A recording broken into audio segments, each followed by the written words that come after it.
অনেকদিন পর আবার সে বোর্ড ধরলাম ক্লাস পড়াতে গিয়ে। সুপারপজিশন অফ ওয়েভস আর ডপলার ইফেক্টে বাকি ছিল আমাদের ওয়েভের থেকে। আশা করব আমরা তাড়াতাড়ি এটাকে শেষ করব, কিন্তু খুব বড় টপিক, চ্যাপ্টারটা অনেক বড়, সেই কারণে আশা করছি আজকের দিন এটাকে আমি শেষ করতে পারবো না। আমি দেখে নিয়েছি, আগের দিন ব্যাচ করিয়েছি আর শরীরটা খুব একটা সঙ্গ দিচ্ছে না, তো আমি চেষ্টা করবো 70% আজকে করে দেওয়ার, 70 to 80%। বাকি 20% নেক্সট দিন করব, তার সঙ্গে অঙ্কও করে নেবো, বেকারটা আমরা ওয়েস্ট করবো না টাইম। ক্লিয়ার?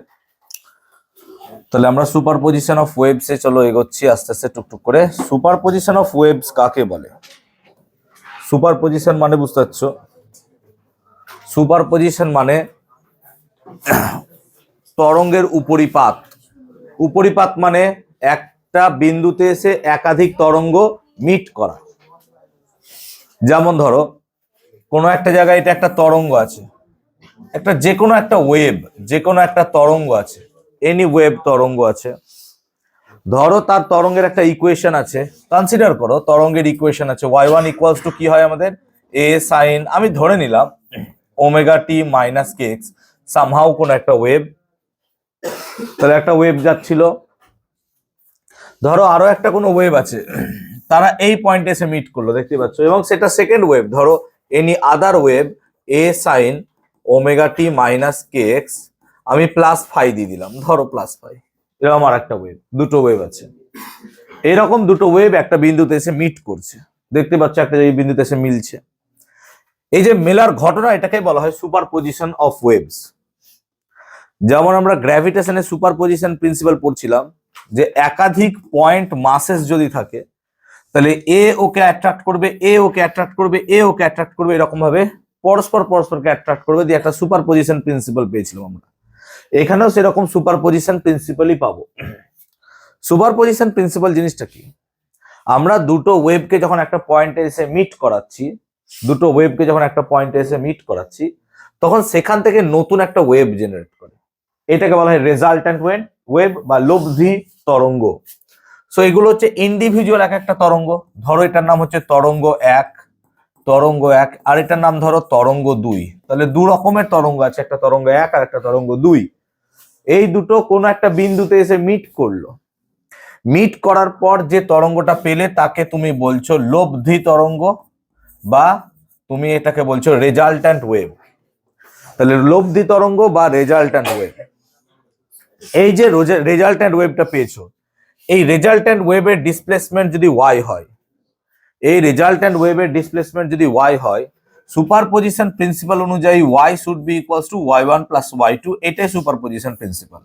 অর্থাৎ লব্ধি তরঙ্গের যে বিস্তার বা লব্ধি তরঙ্গের যে ডিসপ্লেসমেন্ট সরণ হবে, সেটা ইন্ডিভিজুয়াল ওয়েভগুলোর সরণের যোগফলের সাথে সমান হবে, অর্থাৎ y should be equals to y1 plus y2।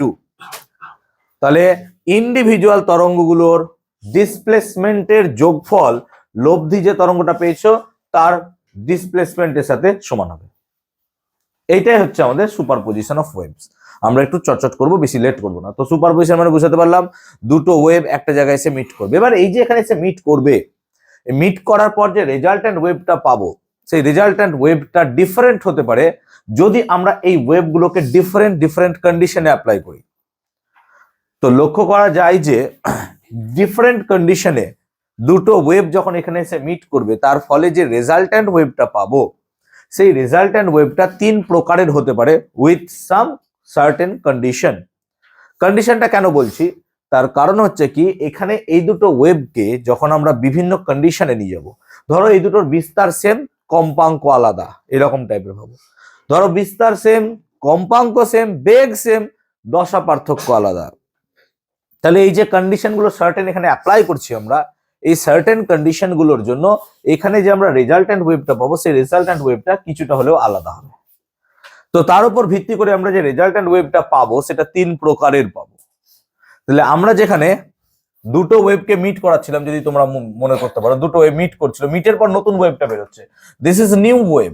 এটা নিউ ওয়েভ ভাবতে পারো, বা তুমি ভাবতে পারো রেজাল্ট্যান্ট ওয়েভ। রেজাল্ট্যান্ট মানে লব্ধি তরঙ্গ, যেটা আমি বলছিলাম। রেজাল্ট্যান্ট ওয়েভ তাহলে ক প্রকারের হবে? তিন প্রকারের, with some certain condition. Condition number 1, দুটি সর্বসম তরঙ্গ যদি হয়। সর্বসম তরঙ্গ মানে, সর্বসম মানে ভাবো এমন তরঙ্গ যার বিস্তার সেম, কম্পাঙ্ক সেম। তাদেরকে বলা হয় সর্বসম তরঙ্গ। মানে দুটো তরঙ্গ যার বিস্তার সেম আর কি হচ্ছে তাদের কম্পাঙ্ক সেম, তাহলে দুটো সর্বসম তরঙ্গ। তাহলে আমরা এখানে সর্বসম তরঙ্গ নিচ্ছি। তো দুটো সর্বসম তরঙ্গ মিন্স তাদের বিস্তার সেম, ফ্রিকোয়েন্সি সেম। এরকম দুটো তরঙ্গ যদি বিপরীত দশায় এসে মিলিত হয়, অর্থাৎ তারা পরস্পর বিপরীত দশায় মিলিত হচ্ছে, বিপরীত দশা মানে তাদের মধ্যে যে ফেজ ডিফারেন্স থাকবে সেটা হবে পাই। তাহলে বিপরীত দশায় যদি পরস্পরের সাথে মিলিত হয় তাহলে সেই ওয়েভটা এক জায়গায় স্থির হয়ে যায়, ওয়েভটা আর সামনের দিকে এগোতে পারে না, ওয়েভটা সামনের দিকে এগোতে পারে না, the wave can not move further. এইরকম ওয়েভকে আমরা বলবো স্থানু তরঙ্গ, এইরকম ওয়েভকে বলবো আমরা স্ট্যান্ডিং ওয়েভ বা স্থানু তরঙ্গ। তাহলে একটা কন্ডিশন এখানে অ্যাপ্লাই করলাম আমরা কি, যে দুটো সর্বসম তরঙ্গ যদি থাকে স্যার, সর্বসম তরঙ্গ মানে তাদের বিস্তার সেম, ফ্রিকোয়েন্সি সেম, এরকম দুটো তরঙ্গ যদি পরস্পর বিপরীত দশায় মিলিত হয় তাহলে তাদের মধ্যে বিপরীত দশায় মিলিত হলে পরে আমরা কি পাবো, তরঙ্গটা এক জায়গায় স্থির হয়ে যাবে। উদাহরণ দিচ্ছি, যেমন ধরো এখানে দুটো এরকম স্টিফ বা দুটো এরকম দৃঢ় জায়গা আছে, ধরো এরকম দুটো দৃঢ় জায়গার মধ্যে একটা ওয়েভ তোমার এইভাবে যাচ্ছে, একটা ওয়েভ এইভাবে যাচ্ছে, তো ওয়েভটাকে তুমি দেখতে পাচ্ছ এই দিক দিয়ে যাচ্ছে, এটা হচ্ছে তোমার নর্মাল ওয়েভ, এই ওয়েভটা এইভাবে যাচ্ছে। কিন্তু যদি আমি আরেকটা ওয়েভকে এখানে সুপার ইম্পোজ করাই, আমি কিভাবে, ধরো আরেকটা ওয়েভ যাচ্ছে উল্টো দিকে, তাহলে এটা এইদিকে যাচ্ছিল, তাহলে ধরো দশাটা এইরকম, বুঝতে পারছো ব্যাপারটা, তাহলে ধরো এরকম যাচ্ছে, তাহলে দেখো এর ফেজটা যাচ্ছে এইদিকে, এর ফেজ এদিকে, দেখো পরস্পর পাই ফেজে তাদের মধ্যে আছে। তাহলে বিপরীত দশায় যখন দুটো ওয়েভ মিট করছে তখন দেখতে পাচ্ছি আমরা কি ওয়েভটা এইখানে স্থির হয়ে যাচ্ছে, এইখানে স্থির হয়ে যাচ্ছে, এইরকম ওয়েভকে বলছে স্ট্যান্ডিং ওয়েভ, স্টেশনারি ওয়েভ বা স্থানু তরঙ্গ। স্থানু মানে স্থির, সেজন্য এটাকে তুমি স্থির তরঙ্গও বলতে পারো। এটা কোনো রকম ভাবে প্রোগ্রেসিভ ওয়েভ বা চল তরঙ্গ হবে না। চল তরঙ্গ কেন হবে না স্যার, কারণ এই তরঙ্গটা স্থির হয়ে গেছে, এই দুটো জায়গায় আবদ্ধ হয়ে গেছে, এই কোনো জায়গায় এগোতে পারবে না।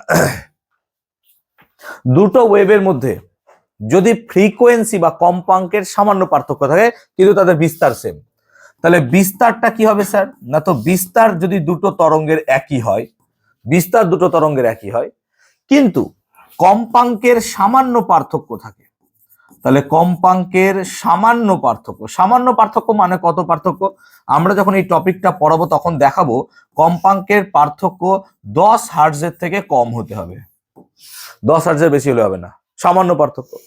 তাহলে বিস্তার একই কিন্তু যদি দুটো তরঙ্গের মধ্যে কম্পাঙ্কের সামান্য পার্থক্য থাকে, সামান্য পার্থক্য থাকে তাহলে পরে, সামান্য পার্থক্য থাকে তাহলে পরে আমরা দেখব কোনো জায়গায় তরঙ্গ খুব লাউড হয়ে গেছে, অর্থাৎ যদি শব্দ তরঙ্গের কথা ভাবো শব্দটা খুব জোরালো শব্দ হয়ে গেছে, আবার শব্দটা খুব হালকা মাইল্ড খুব কম হয়ে গেছে, তাহলে কোনো জায়গায় শব্দ বিশাল জোরালো হয়ে গেছে, কোনো জায়গায় শব্দ একদম মাইল্ড হয়ে গেছে, এইরকম ঘটনাকে আমরা বলবো বিটস। বিটস মানে হচ্ছে বাংলায় বলা হয় স্বরকম্প, তাহলে এটাকে বলবো আমরা স্বরকম্প। উদাহরণ দিচ্ছি তাহলে বুঝতে পারবো। একটা বিটসকে যদি দেখতে চাও তাহলে কোনো জায়গায় এর ওয়েভ অনেক বড় ওয়েভ, আস্তে আস্তে দেখো ওয়েভটা ছোট হচ্ছে, ছোট হতে হতে হতে হতে হতে হতে ছোট হতে জিরো হয়ে গেল, দেখো ওয়েভটা ছোট হতে হতে জিরো হয়ে গেল, কেন বকছিস ভাই,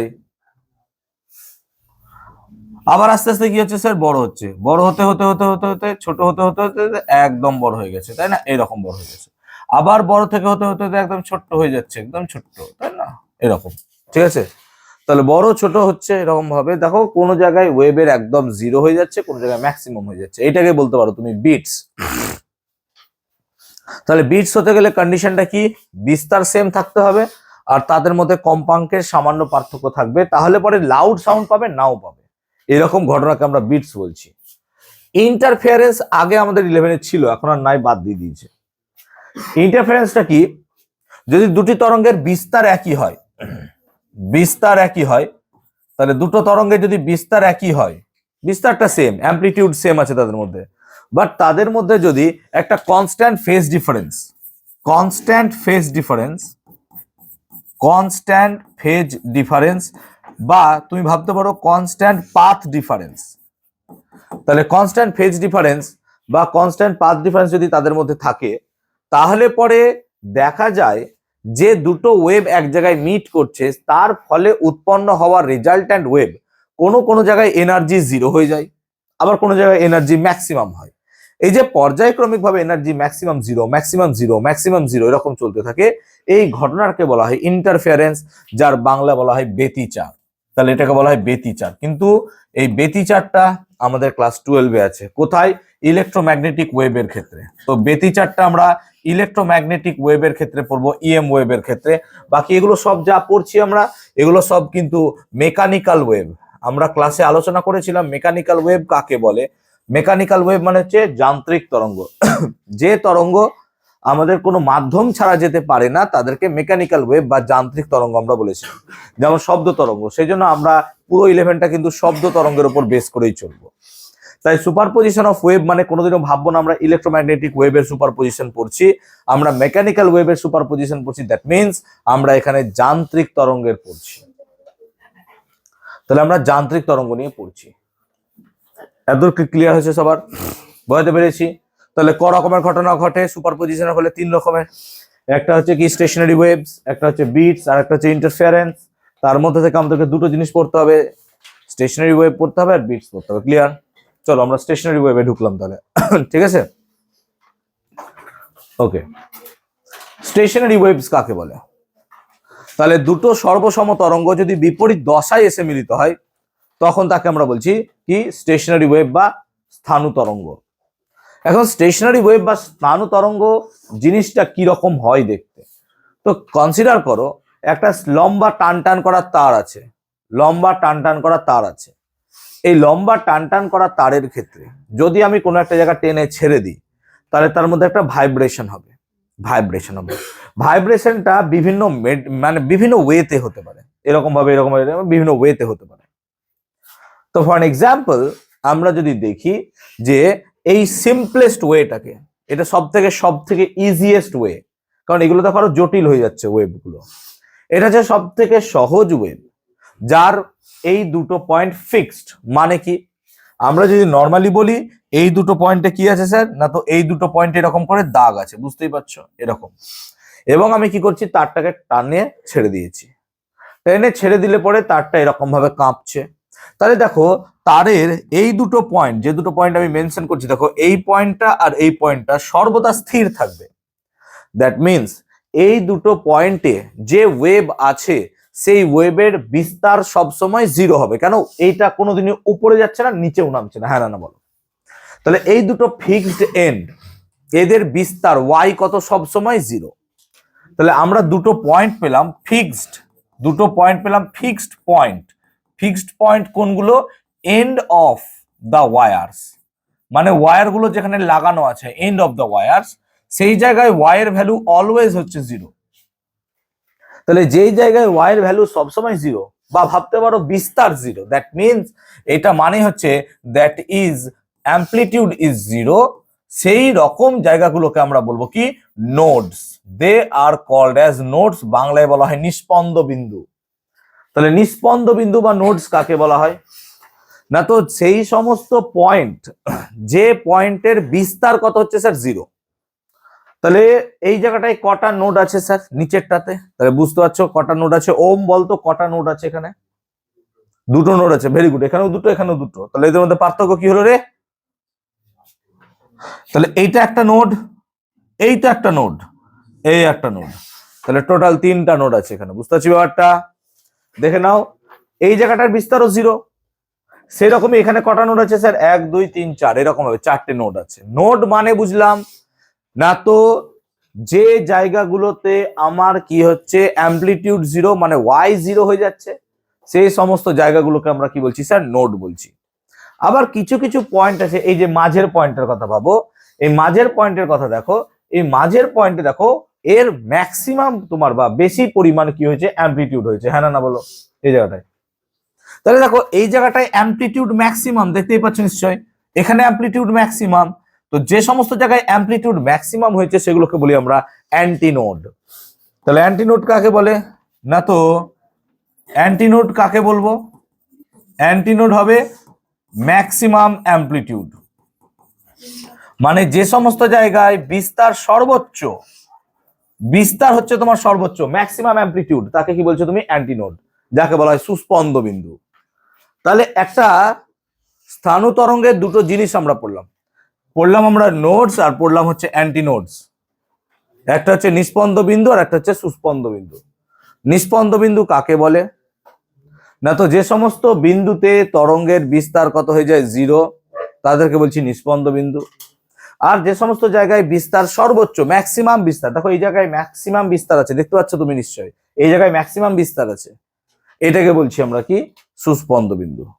ফর এক্সাম্পল, আমরা এখানে দিয়ে এই ওয়েভটার কথা ভাবি, তাহলে এই দুটো এন্ড পয়েন্ট যেটা দেখছি আমরা, এই দুটো নিস্পন্দ বিন্দু, এটাও নিস্পন্দ বিন্দু, কিন্তু দেখো এই জায়গাটায় বিস্তার সর্বোচ্চ, তাই এটা হবে কি আমার সুস্পন্দ বিন্দু। সেরকমই এই জায়গাটায় বিস্তার সর্বোচ্চ বলে এটা হবে কি আমার সুস্পন্দ বিন্দু। তাহলে আমরা এখানে দেখলাম নিস্পন্দ আর সুস্পন্দ বিন্দু দিয়েই আমাদের ওয়েভ জেনারেট করতে করতে যাবে। তাহলে একটা ওয়েভ যদি আমি এখানে ছোট্ট করে এঁকে ফেলি এবং আমি এখানে একটু বোঝানোর চেষ্টা করি, তাহলে ধরো এই একটা ওয়েভ, আমি আর একটা কালার দিয়ে আর একটা ওয়েভ যদি এঁকে দিই, তাহলে ধরো আর একটা ওয়েভ এরকম যাচ্ছে, এই দুটো ওয়েভ, কোনো একটা ওয়েভ এদিকে যাচ্ছে, কোনো একটা ওয়েভ এদিকে যাচ্ছে, কনসিডার করে এরকম ভাবে, এরকম ভাবে যাচ্ছে একটা ওয়েভ এরকম ভাবে যাচ্ছে। এখন তাহলে এই পয়েন্টটাকে নোড বলছো, এটাকে নোড বলছো, এটাকে নোড বলছো। আচ্ছা, এই পুরো এইখান থেকে এত দূর যে যাচ্ছে, এটা কি একটা ওয়েভলেংথ? হ্যাঁ না বলো? কি করে বুঝলে একটা ওয়েভলেংথ বা একটা কমপ্লিট ওয়েভ? ভালো করে দেখো, ওয়েভলেংথের ডেফিনেশন অনুযায়ী আমরা বলেছিলাম পরপর সমদশা সম্পন্ন দুটি বিন্দুর মধ্যে যে দূরত্ব, তাকে বলা হয় কি? ওয়েভলেংথ। পরপর সমদশা সম্পন্ন দুটি বিন্দুর মধ্যে যে দূরত্ব, তাকে বলা হয় ওয়েভলেংথ, তাই না? তাকে বলা হয় ওয়েভলেংথ। তাহলে এখানটায় আমরা দুটো সমদশা সম্পন্ন আমরা বিন্দু খুঁজবো, দুটো সমদশা সম্পন্ন বিন্দু খুঁজবো। সমদশা সম্পন্ন বিন্দু কোনটা? ভালো করে দেখো, তাহলে এই পয়েন্টের কথা ভাবো। ধরো কথা মানে বলছি, এখানকার পয়েন্টের যে ওয়েভ আছে সেটা যদি উপরে উঠতে চায়, এখানকার ওয়েভ দেখো নিচে নামতে চাইবে, হ্যাঁ না বল? লজিক্যালি তবেই তো ওয়েভ উঠছে নামছে। তাহলে সিমিলারলি যদি আমি হলুদটার কথা ভাবি, তাহলে ওপরে উঠছে নামছে, আবার এই পয়েন্টে লজিক্যালি কি হওয়া উচিত? ওপরে উঠবে। তাহলে দেখো এই দুটো সমদশা সম্পন্ন, হ্যাঁ না বলো? এইভাবে বুঝিলাম, মনে করে দেখো। তাহলে সমদশা সম্পন্ন ওয়েভের বা সমদশা সম্পন্ন দুটি পয়েন্টের মধ্যে যে দূরত্ব, তাকে বলা হয় ওয়েভলেংথ। আর তোমরা ছোট থেকে পড়েছো স্যার এরকম হলে একটা ওয়েভ হয়ে যায় নাকি? তার মানে এইখান থেকে একটু একটা ওয়েভলেংথ, এইখান থেকে এই পুরোটাকে যদি আমরা ওয়েভলেংথ ল্যামডা বলতাম, তাহলে প্রত্যেকটা পার্ট নিশ্চয় λ/2 হতো, হ্যাঁ না বলবে? প্রত্যেকটা পার্ট λ/2 হতো। তার মানে আমরা যদি এখানে ছোট করে লিখে দিই, নোড থেকে নোডের দূরত্ব সর্বদা কত হবে স্যার? λ/2, হ্যাঁ না বলবে? তাহলে নোড টু নোড ডিস্টেন্স সবসময় কত হবে? λ/2। প্লিজ এটা একটু মাথায় রাখবে, আমরা একটু পরে করবো, নাহলে কিছু বুঝতে পারবে না।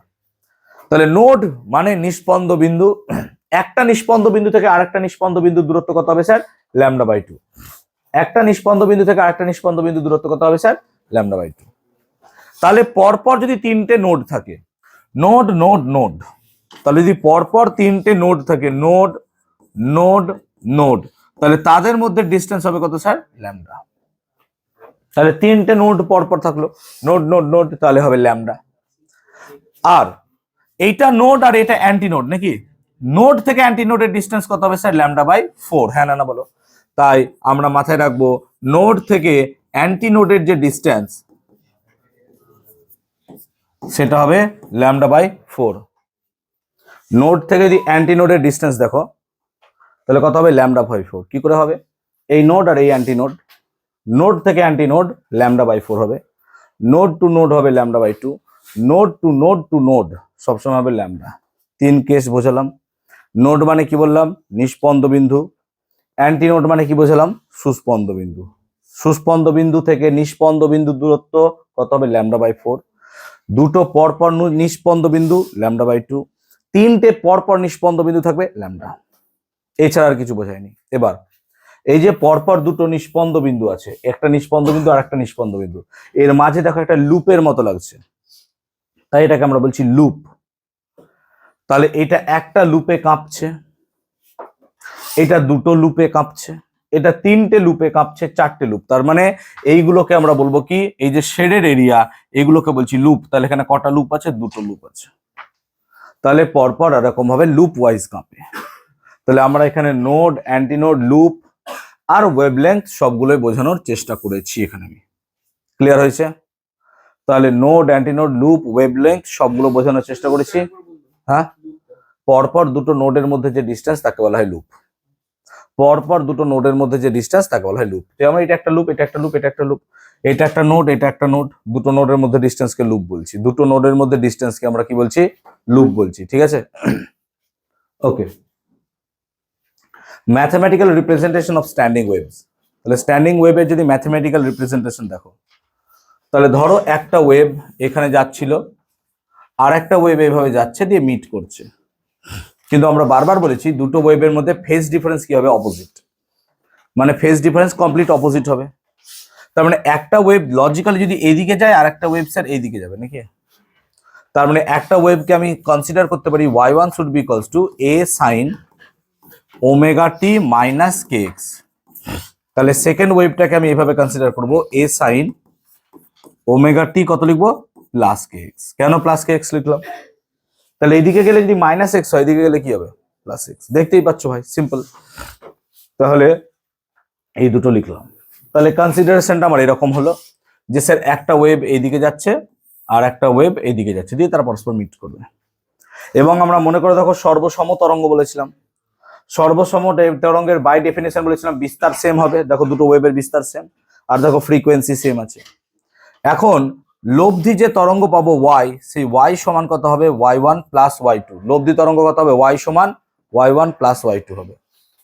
এখন y1 প্লাস y2 যদি হয়, তাহলে y সমান a sin omega T minus K x plus a sin omega T plus K x, এরকম কিছু একটা পাবো। তার মানে sine C plus sine D, নিশ্চয়ই দেখতে পাচ্ছ। তাহলে sine C plus sine D. এই সৃজিত বলতো সাইন সি প্লাস সাইন ডির ফর্মুলা কি হয় ম্যাথমেটিক্সে? Sine C plus sine D পারবি? ভুলে গেছিস? মিমো পারবি? এই সৌভিক পোদ্দার বলতো কি হবে? 2 sin c plus d by 2 R cos c minus d by 2। তাহলে sine C plus D by two, cos C minus D by two, মাঝে একটা 2 গুণ থাকবে। তাহলে 2 গুণ দিলাম, 2 তারপর এ আছে দেখতে পাচ্ছ, এ 2 এ দিয়ে দিলাম। Sine C plus D by two, একবারে দেখবে, একবারে দেখবে, একবারে করবো প্লিজ। দেখো C plus D by two মানে স্যার ওমেগা টি প্লাস ওমেগা টি কত হবে? 2 ওমেগা টি বাই 2 আছে, তার জন্য কত লিখলাম স্যার আমি? Omega t. হ্যাঁ না বলো? আর মাইনাস কে এক্স প্লাস কে এক্স কেটে গেলে কত হয়ে যায়? 0। তাহলে সাইন ওমেগা টি পুরো রইল। আর কি থাকবে? Cos C minus D. C minus D মানে ওমেগা টি কেটে যাবে। আর মাইনাস কে এক্স প্লাস মাইনাস, তার মানে কত হয়ে যাবে sir? Minus K X by 2 হতো, 2 কে এক্স বাই 2। বুঝতে পারছো ব্যাপারটা? আর কসের ভেতরে মাইনাসটাকে যদি বার করে দাও, গায়ে লাগবে না, কারণ কস কিছু মাখে না গায়ে। So y equals to 2a cos kx sin omega T. Logic দেখো, এবার লজিক দেখো। এইটা কি আমরা ফাইনাল ওয়েভ পেলাম, রেজাল্ট্যান্ট? হ্যাঁ স্যার, ফাইনাল ওয়েভ। এটা হচ্ছে ফাইনাল ওয়েভ রেজাল্ট্যান্ট। কি করে বুঝবো যে এটা প্রোগ্রেসিভ ওয়েভ নয়? ইট is not a progressive wave. Why it is not a progressive wave? একটা প্রোগ্রেসিভ ওয়েভ বা চল তরঙ্গ হতে গেলে আমরা যে চল তরঙ্গের সমীকরণ জানি y equal to a sin, তার ভেতরে ওমেগা টি মাইনাস কে এক্স থাকে। তার মানে ভেতরে টি আর কে x, T X related term থাকতে হবে। কিন্তু দেখো এখানে দুটো আলাদা আলাদা ওয়েভ পেয়ে গেছো, একটা cos কে এক্স, একটা sin ওমেগা টি। সাইনের ভিতরে শুধু টি আছে, এক্স নাই, আর এর ভেতরে শুধু এক্স আছে, টি নাই। তার মানে একটা কমপ্লিট ওয়েভ নাই যেখানে টি আর এক্স মিলে আছে। যেহেতু কোনো একটা ওয়েভে টি আর এক্স রিলেটেড টার্ম নাই, সেই জন্য এই ওয়েভটা সময়ের সঙ্গে সঙ্গে এক্স এর কোনো পরিবর্তন আমরা দেখতেই পাবো না। এখানে এক্স এর পরিবর্তন দেখতে পাবো, T1 T2 T3 তে আলাদা, কিন্তু এখানে পাবো না। কেন? ভেতরে তোমার টি এক্স রিলেটেড টার্ম কোনো জায়গাতে নাই। বলবে স্যার আছে তো এক্স আর টি, কিন্তু আলাদা আলাদা ওয়েভে আছে, একটা ওয়েভে তো নাই। সেই কারণে এটা চল তরঙ্গ নয়। কোয়েশ্চেন কি আসতে পারে? তোমাকে একটা ইকুয়েশন দিয়ে দিল, দুটো ওয়েভ এরকম দিয়ে বলল যে দেখাও এটি একটি দুটি তরঙ্গের উপরিপাতের ফলে সৃষ্টি হলে পরে স্থানু তরঙ্গকে দেখায়। তখন তোমাকে এত দূর আনার পর ওই ব্যাখ্যাটা দিতে হবে যেটা স্থানু তরঙ্গ নয়, why it is not stationary wave. Okay, তাহলে এটা কনসেপ্ট কি ক্লিয়ার হলো? তাহলে এখানে যে cos kx রিলেটেড টার্মটা ছিল, এই cos kx রিলেটেড টার্ম, এই cos kx রিলেটেড টার্মটা অ্যাকচুয়ালি কি হবে বলো তো? বিস্তার, অ্যামপ্লিটিউড। হ্যাঁ না বলো? অ্যাকচুয়ালি cos kx মানে হচ্ছে বিস্তার। তাহলে cos kx মানে বিস্তার এলো। তাহলে আমরা এখানে অ্যামপ্লিটিউড এ ড্যাশ মানে কত দেখছি sir 2a cos kx, so cos kx related টার্মটা আমার অ্যামপ্লিটিউডের মধ্যে ঢুকে গেল। এবার আমরা একটু আগে দেখলাম নোড অ্যান্টিনোডের ক্ষেত্রে, নোডের ক্ষেত্রে বিস্তার কত হয় স্যার 0, আর অ্যান্টিনোডে বিস্তার কি হয় ম্যাক্সিমাম। তাহলে একটা তারের ক্ষেত্রে এক্স এর ভ্যালু কি বার করতে পারবো যে সমস্ত জায়গায় এ ড্যাশ এর ভ্যালু 0? তাহলে যে সমস্ত জায়গায় এ ড্যাশ এর ভ্যালু 0 হবে সেই এক্স এর পজিশন গুলো কি নোডকে বোঝাবে, হ্যাঁ না বলো? যে সমস্ত জায়গায় এ ড্যাশ এর ভ্যালু 0 হবে সেই সমস্ত পজিশন গুলো কি এক্স এর পজিশন গুলো কি আমার নোডকে বোঝাবে? হ্যাঁ স্যার। দেখো উদাহরণ দিচ্ছি, এটা ধরো এক্স ইকুয়ালস টু 0, তাহলে এক্স ইকুয়াল টু 0 তে একটা নোড পেলি, আবার দেখ পরে এই জায়গাটায় আর একটা নোড পাবি, তাহলে এটা এক্স এর কত মান জানি না, বার করবো তো আমরা এটা বার করতে চাইছি, বুঝতে পারছি ব্যাপারটা, এই এক্সটা কত। চল তাহলে প্রথমে নোডকে বার করি। তো কেস 1 ফর নোড, যদি নোডের ক্ষেত্রে দেখো তাহলে এ ড্যাশ কত হয় স্যার 0, তাহলে logically sir 2a cos kx সমান 0, এটা তো হবে। এটা তো 0 হতে পারে না, হ্যাঁ না বলো? 2a কেন 0 হতে পারে না? বিস্তার 0 হতে পারে না স্যার? হতেও তো পারে, যদি বিস্তার 0 হয় তাহলে দুটো ওয়েবই কত এখানে 0, তো দুটো ওয়েব 0, তুই 0 নিয়ে ক্যালকুলেট করতে গিয়েছিস, তা তো নয়, তো এ তো 0 হতে পারে না।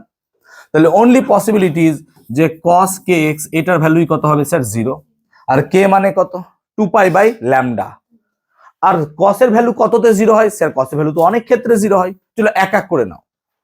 তাহলে প্রথম যেখানে cos এর ভ্যালু 0 হবে তার মান কত π/2, তাহলে cos এর π/2 তো নাকি π/2, তাহলে আমরা প্রথম কেস নিচ্ছি cos kx মানে π/2, এটা আমার জেনারেল ইকুয়েশন পেয়ে গেলাম।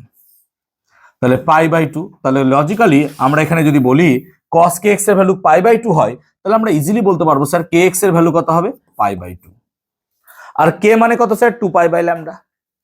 তার মানে এখানে আমরা লিখতে পারবো কি, ভালো করে দেখবো, 2π/λ ইন্টু x সমান কত স্যার π/2। দেখো ভালো করে দেখো, তাহলে যদি পাই কেটে দাও তাহলে x এর ভ্যালু কত হচ্ছে?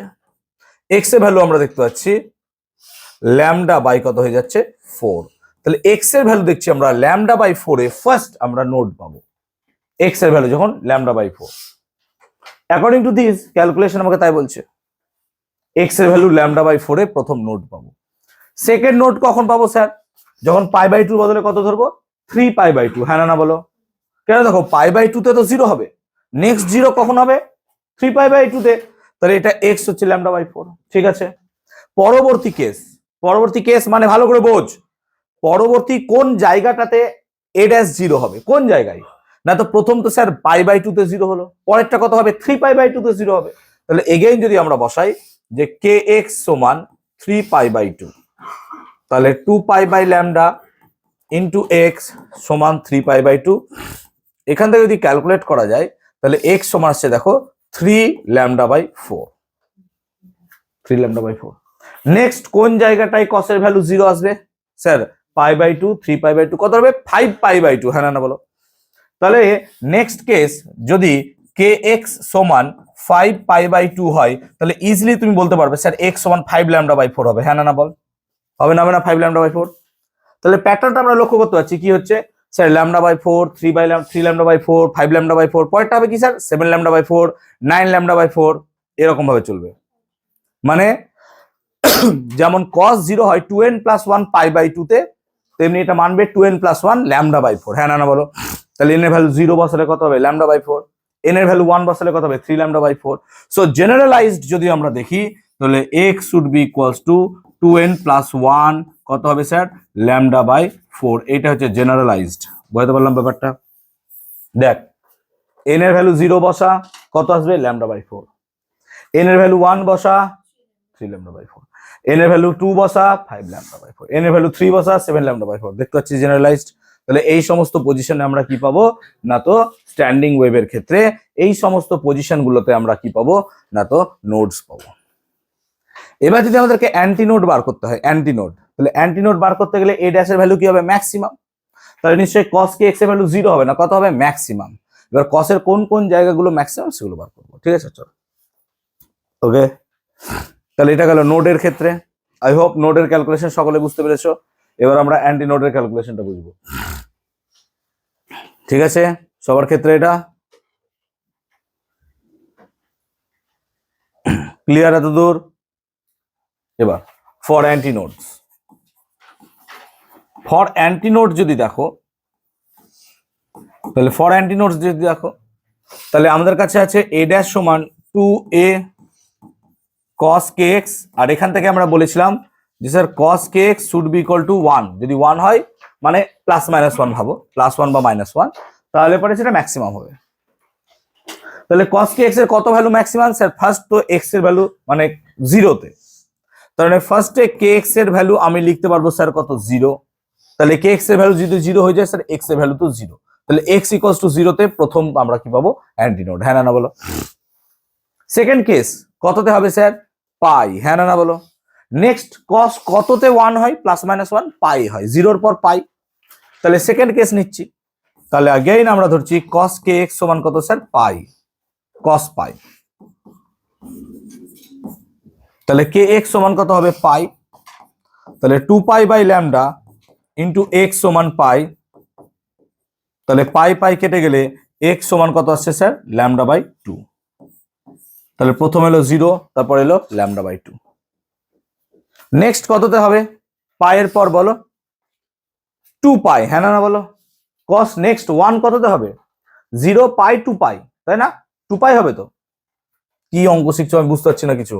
হ্যাঁ না কিছুই বলছে না কেউ। cos kx সমান কত হবে তাহলে? cos 2 পাই, 2 পাই গিয়ে cos আবার কি হবে? +-1 হবে। তাহলে যদি 2 পাই 1 হয় তাহলে kx মানে কত হবে স্যার? kx মানে হবে 2 পাই, আর k মানে কত? 2 pi by lambda into x সমান কত? 2 পাই। তাহলে এখান থেকে কাটা গেলে দেখো x সমান কত আসছে? ল্যামডা। আমরা এইভাবে লিখবো না x সমান ল্যামডা, কি লিখবো? ল্যামডা বাই 2 আকারে যদি লিখতে চাই তাহলে x সমান লিখতে পারবো আমরা 2 ইন্টু ল্যামডা বাই 2। তাহলে এটা এগেইন আর একটা পজিশন পাওয়া গেল। নেক্সট কততে হবে স্যার? 3 পাই। নেক্সট cos 3 পাই কত হবে গিয়ে? +-1। জানো তো cos এর প্রমিনেন্ট গুলো? না জানলে পরে আবার 11 পড়ো গিয়ে ফার্স্ট সেমিস্টার, কিছু করার নাই আমার কাছে। তাহলে cos kx সমান কত হবে? cos 3 পাই। তাহলে kx সমান 3 পাই, তাহলে x সমান কত হবে? না তো 2 পাই ল্যামডা 3 পাই, পাই পাই কেটে গেলে x সমান 3 ইন্টু ল্যামডা বাই 2।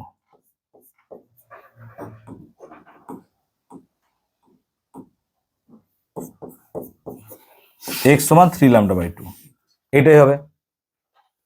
তাহলে প্যাটার্ন কি হচ্ছে sir? 0 lambda by 2, 2 lambda by 2, 3 lambda by 2। তাহলে জেনারেলি যদি লিখি তাহলে x সমান কত হবে স্যার? n lambda by 2। হ্যাঁ না বলতো? x সমান কত হবে? n lambda by 2। হ্যাঁ না বলো? যেখানে এর ভ্যালু কত হতে পারে? 0 1 2 3 4 হতে পারে। দেখ n এর ভ্যালু যখন 0 0, n এর ভ্যালু 1 ল্যামডা বাই 2, n এর ভ্যালু 2 2 ল্যামডা বাই 2, n এর ভ্যালু 3 3 ল্যামডা বাই 2, তারপরটা হবে 4 ল্যামডা বাই 2, 5 ল্যামডা বাই 2। এই প্যাটার্নে চলতে থাকবে। এইটা হচ্ছে আমাদের mathematical representation of stationary wave. তাহলে এই ম্যাথমেটিক্যাল রিপ্রেজেন্টেশনের সাহায্যে আমরা জানলাম যে স্যার কোন কোন পজিশনগুলো আমার কি হচ্ছে? অ্যান্টিনোড, আর কোন কোন পজিশনগুলো আমার হচ্ছে নোড। এরা পরীক্ষায় দিতে পারে কিভাবে কোশ্চেন, যে স্থানু তরঙ্গের গাণিতিক বিশ্লেষণ করো এবং সেখান থেকে কোন কোন বিন্দুগুলি নোড আর অ্যান্টিনোড হবে তা মানে আলোচনা করো। তাহলে পুরো ক্যালকুলেশন করে দেখিয়ে আমরা 3-এ 3 পাবো তখন। এটা পরীক্ষায় দিয়েছে, অনেক স্কুল দেয়ও পরীক্ষায়, আর এটা একদম যেহেতু টপিক সোজা টপিক, আই হোপ কোনো রকমের ঝামেলাই নাই। সো এই ক্ষেত্রে আমরা মোটামুটি করতে পারবো। আই হোপ সবার কনসেপ্টটা ক্লিয়ার হয়েছে, বোঝাতে পেরেছি সবাইকে? ক্লিয়ার? কোনো কিচ্ছু আটকেছে, ডাউট? কসের কনসেপ্টটা বুঝতে পেরেছো? চলো next, characteristics of standing wave. স্থানু তরঙ্গের বৈশিষ্ট্য। স্থানু তরঙ্গের বৈশিষ্ট্য একটু বাড়ি থেকে পড়ে নেব আমরা। দেবে কতগুলো পয়েন্ট আছে, 5টা 6টা। যে দুটি সর্বসম বিপরীত দশার তরঙ্গ পরস্পর যদি মিলে যায় তখন সেই জায়গায় তরঙ্গটা কি হয়ে যায়? স্থির হয়ে যায়। একে বলছি স্থানু তরঙ্গ।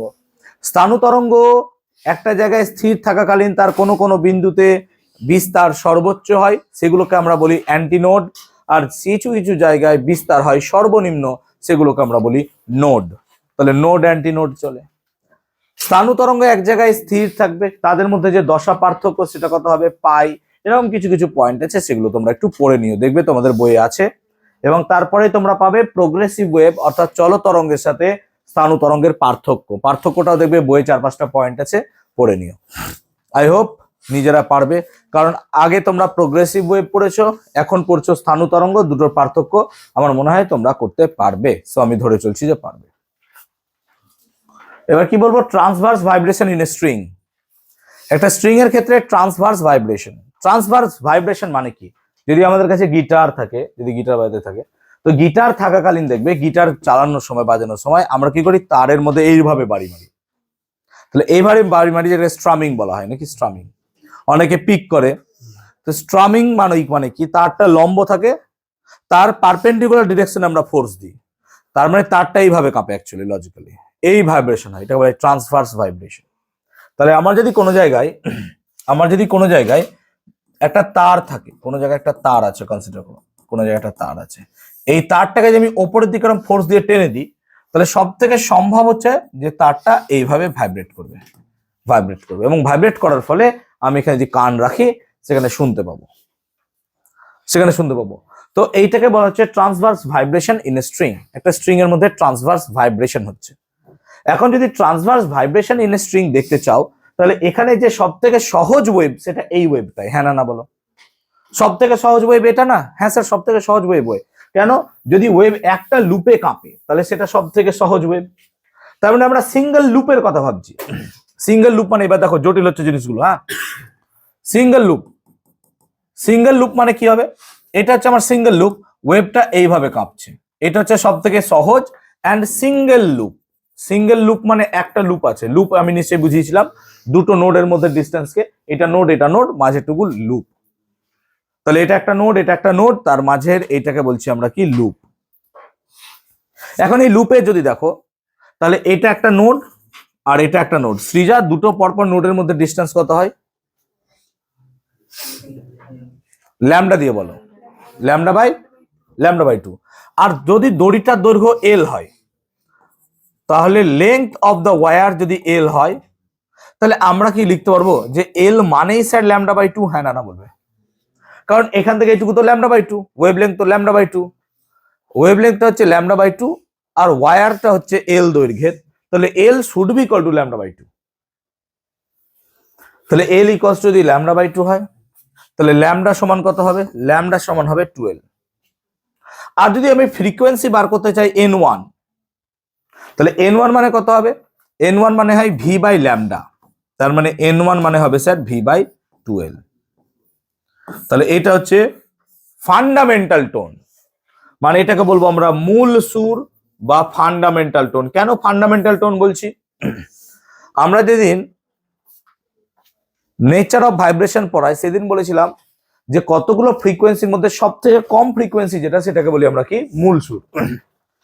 এবার দেখো ফ্রিকোয়েন্সি কম হতে গেলে ল্যামডার মান বেশি হতে হবে, তাহলে এক্ষেত্রে ল্যামডার মান সব থেকে বেশি। এর পরের কেসগুলো প্রত্যেকটা যাই দেখবো সেগুলো সবকটাতে ল্যামডার মান কি হয়ে যাবে, আরো কম। যেহেতু এই কেসটাতে ল্যামডার মান সব থেকে বেশি, সেই জন্য এন বা ফ্রিকোয়েন্সি এখানে কি হবে, সব থেকে কম, সেই জন্য এটাকে বলছি আমরা ফান্ডামেন্টাল টোন। তাহলে ট্রান্সভার্স ভাইব্রেশনের ক্ষেত্রে এটা গেল আমাদের ফান্ডামেন্টাল টোন, কিন্তু আমি চাইছি একে আরো বেশি লুপে কাঁপাবো। তাহলে একটা লুপে কাঁপালাম, আমি যদি সিচুয়েশনকে আরো জটিল করি তাহলে কটা লুপ হবে? দুটো লুপ হবে। তারের দৈর্ঘ্যটাকে সেম রাখছি আমরা, লুপটাকে আমরা দুটো করে দিচ্ছি, এই হচ্ছে সিচুয়েশন। লুপটা হয়ে যাচ্ছে দুটো। এবার দুটো লুপ মানে কি স্যার? ভালো করে বোঝো, এটা নোড, তিনটে নোড মানে এটাই হচ্ছে ল্যামডা, হ্যাঁ না বলবে? তাহলে এল মানে কত হবে স্যার? ল্যামডা।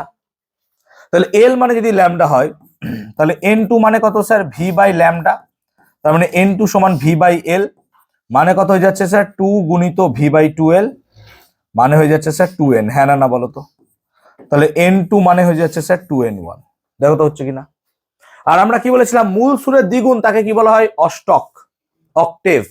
তাহলে এক্ষেত্রে একটা সিঙ্গেল লুপে কাঁপলে যা ফ্রিকোয়েন্সি বেরোবে, ডাবল লুপে কাঁপলে তার ডাবল ফ্রিকোয়েন্সি পাবা। সিচুয়েশনকে যদি আরো জটিল করি আমরা, তাহলে পরে দুটো লুপের বদলে তিনটে লুপে কাঁপবে। তারের লেন্থকে যদি সেম রাখি, তারের লেন্থকে যদি আমরা সেম রাখি, লেন্থ একই, তাহলে তিনটে লুপ মানে মাঝে দুটো নোড ঢুকবে এইরকম, এরকম কিছু নাকি, তিনটে লুপ, এরকম তিনটে লুপ আসবে। তাহলে তিনটে লুপ মানে বুঝতে পারছো, ভালো করে দেখবে, দেখো ভালো করে দেখো, এখান থেকে এইটুকু তো ল্যামডা, হ্যাঁ না না বলো, আর এখান থেকে এইটুকু হচ্ছে ল্যামডা বাই 2, হ্যাঁ না না বলো তো। কারণ স্যার পরপর তিনটে নোড মানে lambda, R node to node আবার কত, ল্যামডা বাই 2। আমি কি বলতে পেরেছি? এবার যদি বলে স্যার কি করে হচ্ছে, এই যে এখানে করেছিলাম, তখন মন দাওনি ক্লাসে।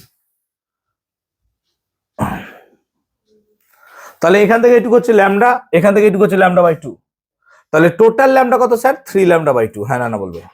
আর এটা মানে কত স্যার, এল, তাহলে এখান থেকে ল্যামডা মানে কত পাবো, 2l বাই 3, তাহলে n3 কত হবে sir, n3 v by lambda মানে হয়ে যাচ্ছে 3v বাই 12, মানে কত স্যার, 3n1। তাহলে দেখো প্রথম লুপ কাঁপছে n1 এ, সেকেন্ড লুপ কাঁপছে 2n1 এ, 3 নম্বর লুপ কাঁপছে 3n1 এ, তাহলে অবভিয়াসলি পরেরটা কত হবে, 4n1, পরেরটা কত হবে, 5n1, 6n1, এইভাবে। তার মানে টান টান করা তার স্ট্রেসড ওয়্যারে যদি আমি ট্রান্সভার্স ভাইব্রেশন নিয়ে আসি, তাহলে এখানে অড ইভেন সব রকম হারমোনিক্স পাওয়া যাচ্ছে। সেই জন্য অড ইভেন হারমোনিক্স পাওয়ার জন্য আমরা এখান থেকে যে সুর পাবো, যেটা যথেষ্ট সুরেলা হবে, সুরেলা ইন দ্য সেন্স, সেই জন্য দেখবে গিটার থেকে মোটামুটি শব্দ শুনতে আমাদের অনেক ভালো লাগে, এবং সেখানে প্রায় সব রকম মানে টোনকে আমরা খুঁজে পাই। সেই জন্য গিটারে একটা পুরো গানকে তুলে দিলে আমাদের খুব শুনতে ভালো লাগে, অনেকে শোনে মন দিয়ে। কলেজে উঠলে দেখবে প্রত্যেক ছেলের একটা কিছু না থাকুক, কাঁধে একটা গিটার আছে, তাদের মনে করে যে কাঁধে একটা গিটার থাকলে পাশে কেউ একজন থাকবে, এটা চিন্তা ভাবনা তাদের থাকে। লজিকটা এরকমই যে ঠিক আছে, আমিও কলেজ লাইফে চেষ্টা করেছিলাম গিটার শেখার, পারিনি। যে আমি মনে করতাম যে গিটার শেখাতে এগুলো শেখা অনেক ভালো, মানে অনেস্টলি যে হাতের ব্যথা হচ্ছে, লাগছে, মানে একটা পরিশ্রম। গিটার শিখতে একদিন গেলাম একটা দাদার কাছে, মেসে থাকতো, গিটার কিনলামও, তখন টাকা পয়সার অভাব, তা সত্ত্বেও 4,000 টাকা দিয়ে একটা গিটার কিনলাম শিখবো বলে। গিটারটা আবার দুজনের বন্ধুর, ওর 2,000 আমার 2,000, বন্ধুটা যদি দেখে তাহলে শুনতে হবে। এরকম অবস্থা কোনো এক সময় ছিল যে আমরা শেয়ার করেও চলতাম, যে এত অবস্থা খারাপ ছিল। হোয়াট এভার, ভগবানের সবসময় একই দিন থাকে না। তো 4,000 টাকা দিয়ে কিনলাম, কিছু সময় ও প্র্যাকটিস করে, কিছু সময় একটা আমি প্র্যাকটিস করি। তো দাদার কাছে গেলাম, দিয়ে শিখছি, দিয়ে হাতটা তখন কেটে গেল একটু এই জায়গাটায়। বলছে এই তো গিটার শিখতে গেলে এই যে স্যাক্রিফাইস, এবার শুরু হলো স্যাক্রিফাইস, হাত কেটে গেল। বলছে হ্যাঁ হাত কাটবে তো, বলছে তার তো এটা, তাহলে পিয়ানো তো হাত কাটে না, সুন্দর বাজে, ওটা তো সুন্দর, আমি পিয়ানো শিখবো কেন, এরকম একটা ইনস্ট্রুমেন্ট শিখবো যেটাতে আমার রিস্ক থাকে লাইফে, যে ওই হাত দিয়ে যদি কিছু ঢুকে যায় ব্যাকটেরিয়া বা মরচে টরচে, কাইন্ড অফ ডিজিজ হতে পারে না। সো পিয়ানো ভালো লাগলো, তো গিটার মনে হলো না যে আমি শিখতে পারবো কোনোদিনও। I tried. তো তোমরাও দেখবে কলেজে উঠলে পরে, তোমাদেরও দেখবে আমাদের এখান থেকে অনেকে বেরোবে কাঁধে একটা গিটার নিয়ে।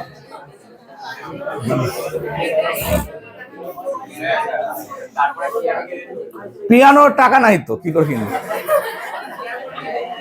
এটা সেই গিটার যে গিটারটা এখনো কোচিং এ পড়ে আছে, গোপাল স্যার বাজাতো, ওইটা সেই গিটার। গিটার 2 দিন, তবে ওই 4,000 টাকার গিটার দিয়ে আমার বন্ধু টুইঙ্কেল টুইঙ্কেল লিটল স্টার শিখেছিল। একদম অনেস্ট কথা, ও রাতে মাঝে মাঝে টুইঙ্কেল টুইঙ্কেল লিটল স্টার বাজাতো।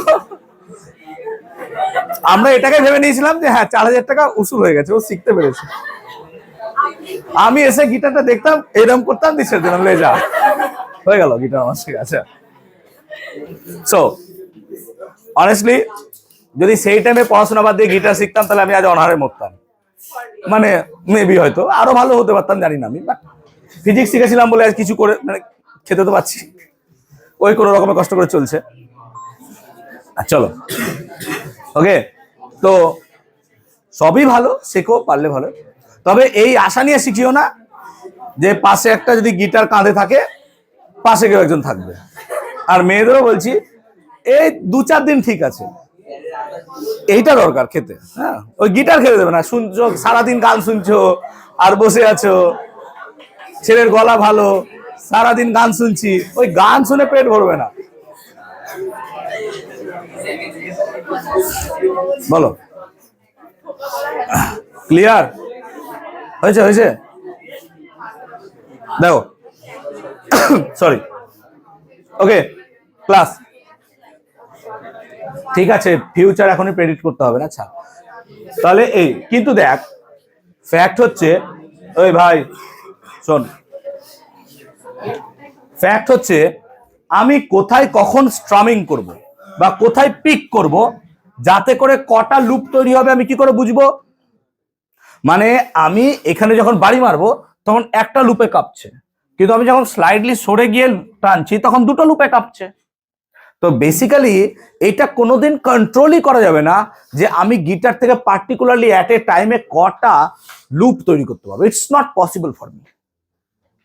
সেই জন্য আমি এটাকে কন্ট্রোল করতে পারবো না, আমরা এটাকে কন্ট্রোলই করতে পারবো না যে কটা লুপ তৈরি হবে, কটা লুপ কখন আমার দরকার। কারণ তুমি যখন এরকম করে বাড়ি মারছো তখন তুমি একটা নির্দিষ্ট পজিশনে বাড়ি মারছো। তো স্ট্রেসড ওয়্যার, যেটা লম্বা ওয়্যার আছে, তার বিভিন্ন পজিশনে টানলে পরে সেইখান থেকে বিভিন্ন ওয়েতে বিভিন্ন লুপ পাওয়া যেতে পারে। তবে হ্যাঁ, এখানে অড এবং ইভেন সব রকম সমমেল পাওয়া যায়, তুমি দেখতেই পাচ্ছ। সেই জন্য এখান থেকে প্রাপ্ত শব্দ সুরেলা হয়। ক্লিয়ার হলো? এতদূর কি বোঝাতে পেরেছি সবাইকে আমি? ক্লিয়ার হয়েছে ট্রান্সভার্স ভাইব্রেশন? এবার formation of stationary waves in stretched string, আমরা এর ম্যাথমেটিক্যাল ইন্টারপ্রিটেশনটা দেখব। আমরা এটাকে ম্যাথমেটিক্যাল ওয়েতে দেখব, ম্যাথস, পুরোপুরি ম্যাথসের উপর যাব আমরা। এটা ম্যাথমেটিক্যাল ইন্টারপ্রিটেশন, ঠিক আছে ভাই? শুনছো? শোনো, তো দুটো ওয়েভ আছে ধরো না, তো একটা ওয়েভকে ধরো y1 equals to a sine omega T minus K x, এটা একটা ওয়েভ ধরলাম। আর একটা ওয়েভ ধরছি y2 equals to a sine omega T plus K x. আচ্ছা, তাদের মধ্যে একটা দশা পার্থক্য ধরে নিলাম ডেল্টা, তাদের মধ্যে আমি ডেল্টা সামহাও পাথ ডিফারেন্স ধরে নিলাম। দশা পাথ ডিফারেন্সটা বুঝতে পারছো? ডেল্টা। এখন যদি দুটো ওয়েভ একটা জায়গায় এসে মিট করে, তাহলে যে রেজাল্টেন্ট ওয়েভটা পাবা, সেই resultant wave should be equals to y equals to y1 plus y2, y equals to y1 plus y2। এখন y1 প্লাস y2 যদি দেখো, তাহলে y should be equals to a sine omega T minus K x plus a sine omega T plus K x plus delta. আমরা এটা ধরলাম। Again তুমি দেখতে পাচ্ছ sine C plus sine D, তাহলে ফরমেশনটা কি হচ্ছে? Sine C plus sine D, এটা সাইন সি, এটা সাইন ডি। তাহলে এখনই সেটা ফর্মুলা বলেছিবে sine C plus D by two cos C minus D by two. তার মানে আমরা এখান থেকে পেতে পারি কি sir? y should be equals to 2a sine, দেখো C plus D by two, ভালো করে তাকাও, তাহলে ওমেগা টি প্লাস ওমেগা টি কত হবে? 2 ওমেগা টি, আবার বাই টু ও তো আছে সি প্লাস ডি, তাহলে শুধু ওমেগা টি থাকবে, আর প্লাস কে এক্স মাইনাস কে এক্স কেটে যাবে, আর ডেল্টা আছে, তাহলে কত করে থাকবে স্যার? Delta by two. হ্যাঁ না বলো, এটা থাকবে কি? ভালো করে দেখো, ক্লিয়ার? এটাই থাকবে স্যার পরে। আর তার সাথে কি থাকবে? কস। তাহলে নিচে লিখে দিচ্ছি স্যার, কস কত হবে স্যার? কস হচ্ছে ওমেগা টি মাইনাস ওমেগা টি 0, আর মাইনাস কে এক্স ভেতরে প্লাস মাইনাস কে এক্স, তাহলে কত হবে sir? Minus K X minus delta by two. এটাই ফাইনাল দাঁড়াবে। তাহলে y equals to 2a sine omega T plus delta by two cos minus K X minus delta by two. তাহলে কসের ভেতর থেকে যদি মাইনাসটা কমন নিই, গায়ে লাগবে না, কারণ কস আমাদেরকে কিছু বলবে না। So y equals to 2a cos kx plus delta by two sine omega T plus delta by two. Again দেখতেই পাচ্ছ এটা একটা হচ্ছে স্থানু তরঙ্গ। কেন স্যার? কারণ একটা জায়গায় এক্স আছে, একটা জায়গায় টি আছে। কোনো একটা সিঙ্গেল ওয়েভ নাই যেখানে টি আর এক্স একসাথে আছে। যেহেতু কোনো একটা সিঙ্গেল ওয়েভ নাই যেখানে টি আর এক্স একসাথে আছে, সেই জন্য আমরা এটাকে কি বলছি? স্থানু তরঙ্গ বা স্ট্যান্ডিং ওয়েভ বা স্টেশনারি ওয়েভ। ঠিক বলছি তো? এবার এতদূর পর্যন্ত তো পেলাম। এবার আমরা ইউজ করব বাউন্ডারি কন্ডিশন। বাউন্ডারি কন্ডিশনটা ভালো করে বুঝবো। বাউন্ডারি কন্ডিশনটা কি? ধরো এরকম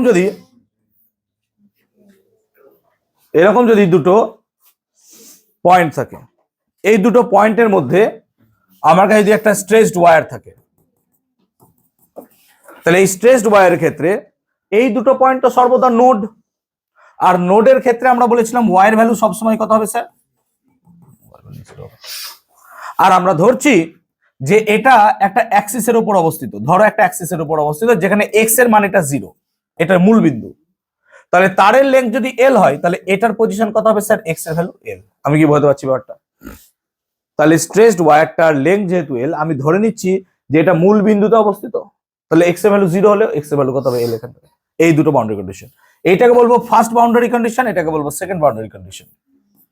তাহলে এটা হবে BC1 আর এটা হচ্ছে BC2, boundary condition 1, boundary condition 2।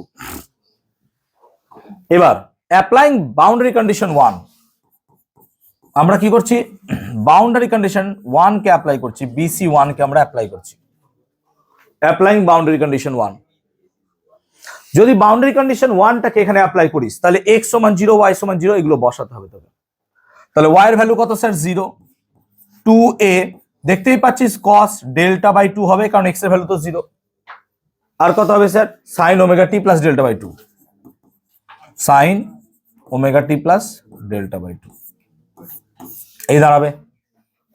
এবার তোরা দেখ, এইটার গুণ 0, 2 এর মান তো 0 হতে পারে না স্যার, আর a 0 হতে পারে না। কেন? a যদি 0 হয়ে যায়, দুটো ওয়েবই 0, আর তুই 0 নিয়ে ক্যালকুলেট করতে বসেছিস, তা তো সম্ভব নয়। বুঝতে পারছিস ব্যাপারটা? y1 ও 0 হয়ে যাবে, y2 0 হবে, ইটস নট পসিবল না।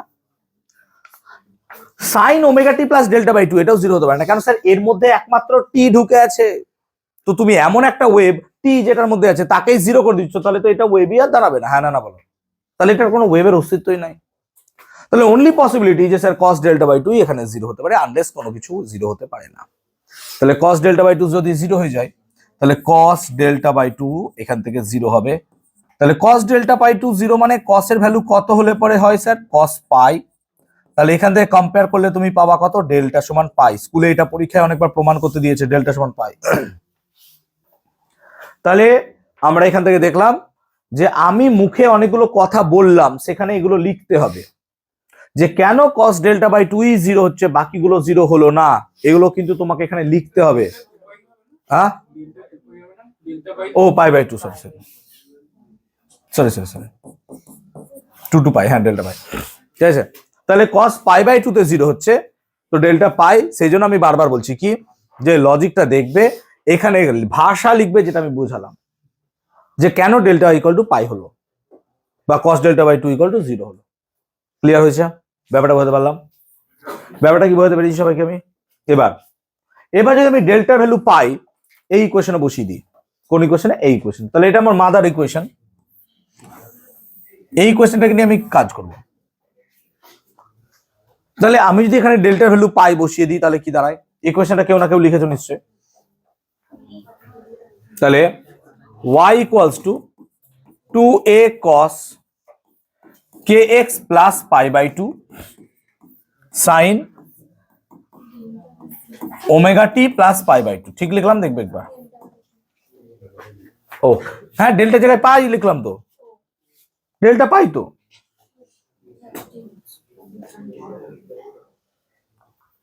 কি হলো? কোন পেজটা বেশি নিয়ে নিলাম আমি? এটা।